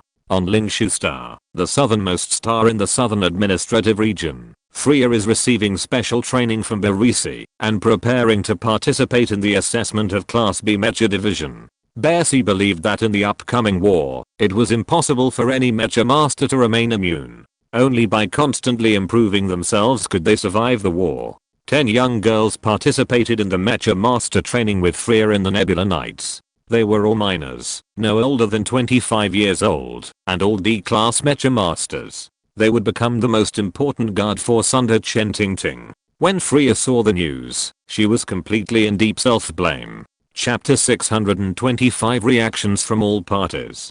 After Freya learned from Princess Crossing that Chen Tingting had been captured, she found Brigadier General Barisi. Father, She hesitated, not knowing how to start. You want to talk about Chen Tingting, right? Freya nodded and looked at Brigadier General Barisi. You blame yourself now. Have you been thinking? If you were still with Chen Tingting, she wouldn't be in such danger, right? Freya still didn't speak, but the expression on her face had told Brigadier General Barisi that she was thinking that way. My daughter, let me ask you, if you were with Chen Tingting, could you persuade her to change her mind and give up the idea of going to the Northern Empire? Freya shook her head and said, no, I can't do it. This is Tingting's belief and the goal she has been fighting for all her life. Then can you be so cruel as to knock her out or restrict her personal freedom? I can't do it either. We are like sisters. I can't do it. Freya looked gloomy. Brigadier General Barisi smiled. That's right.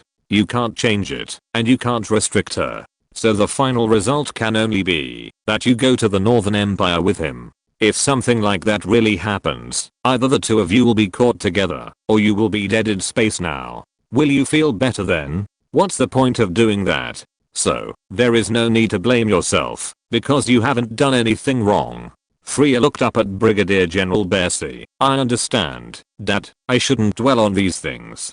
But now, I want to go to the Northern Empire to save Chen Tingting. Barisi thought for a long time. She felt that she couldn't stop Freya from going to the north to rescue Chen Tingting. Instead of letting her sneak over at that time, it would be better to help her prepare and support her with all her strength. I can agree that you go to rescue Chen Tingting, but you can't act alone. You can't rescue Chen Tingting by your own strength. The Northern Empire did not conceal Chen Tingting's whereabouts. Now it seems that this is very likely a trap. This trap may be prepared for the Galactic Empire, or it may be prepared for Xia Xingchen and others. I can't confirm the attitude of the Galactic Empire now. The military should also be able to see that this is a trap, so the Empire and the military may not necessarily send people to rescue. Any rational commander will make this choice. But I don't think Princess Star will remain indifferent. You can take your troops to Lowland Star now, and prepare to go to the north. Once Princess Star is ready to take action, you will go with Princess Star. Freya thought for a long time and thought that what Colonel Barisi said made sense. I understand, Father. I won't be impulsive. I will take people to Lowland Star and wait for news. How many people do you plan to take? It's useless to go with more people. I plan to take 10 sisters with me. Your mecha has not been repaired yet. How about this? I will give you 11 Nebula Knight mechas. The only requirement is that, if you are captured, self-destruct immediately and don't let it fall into the hands of the Northern Empire. Yes, Father. The next day, 2 small high-speed spacecraft passed through the wormhole and flew to Lowland Star.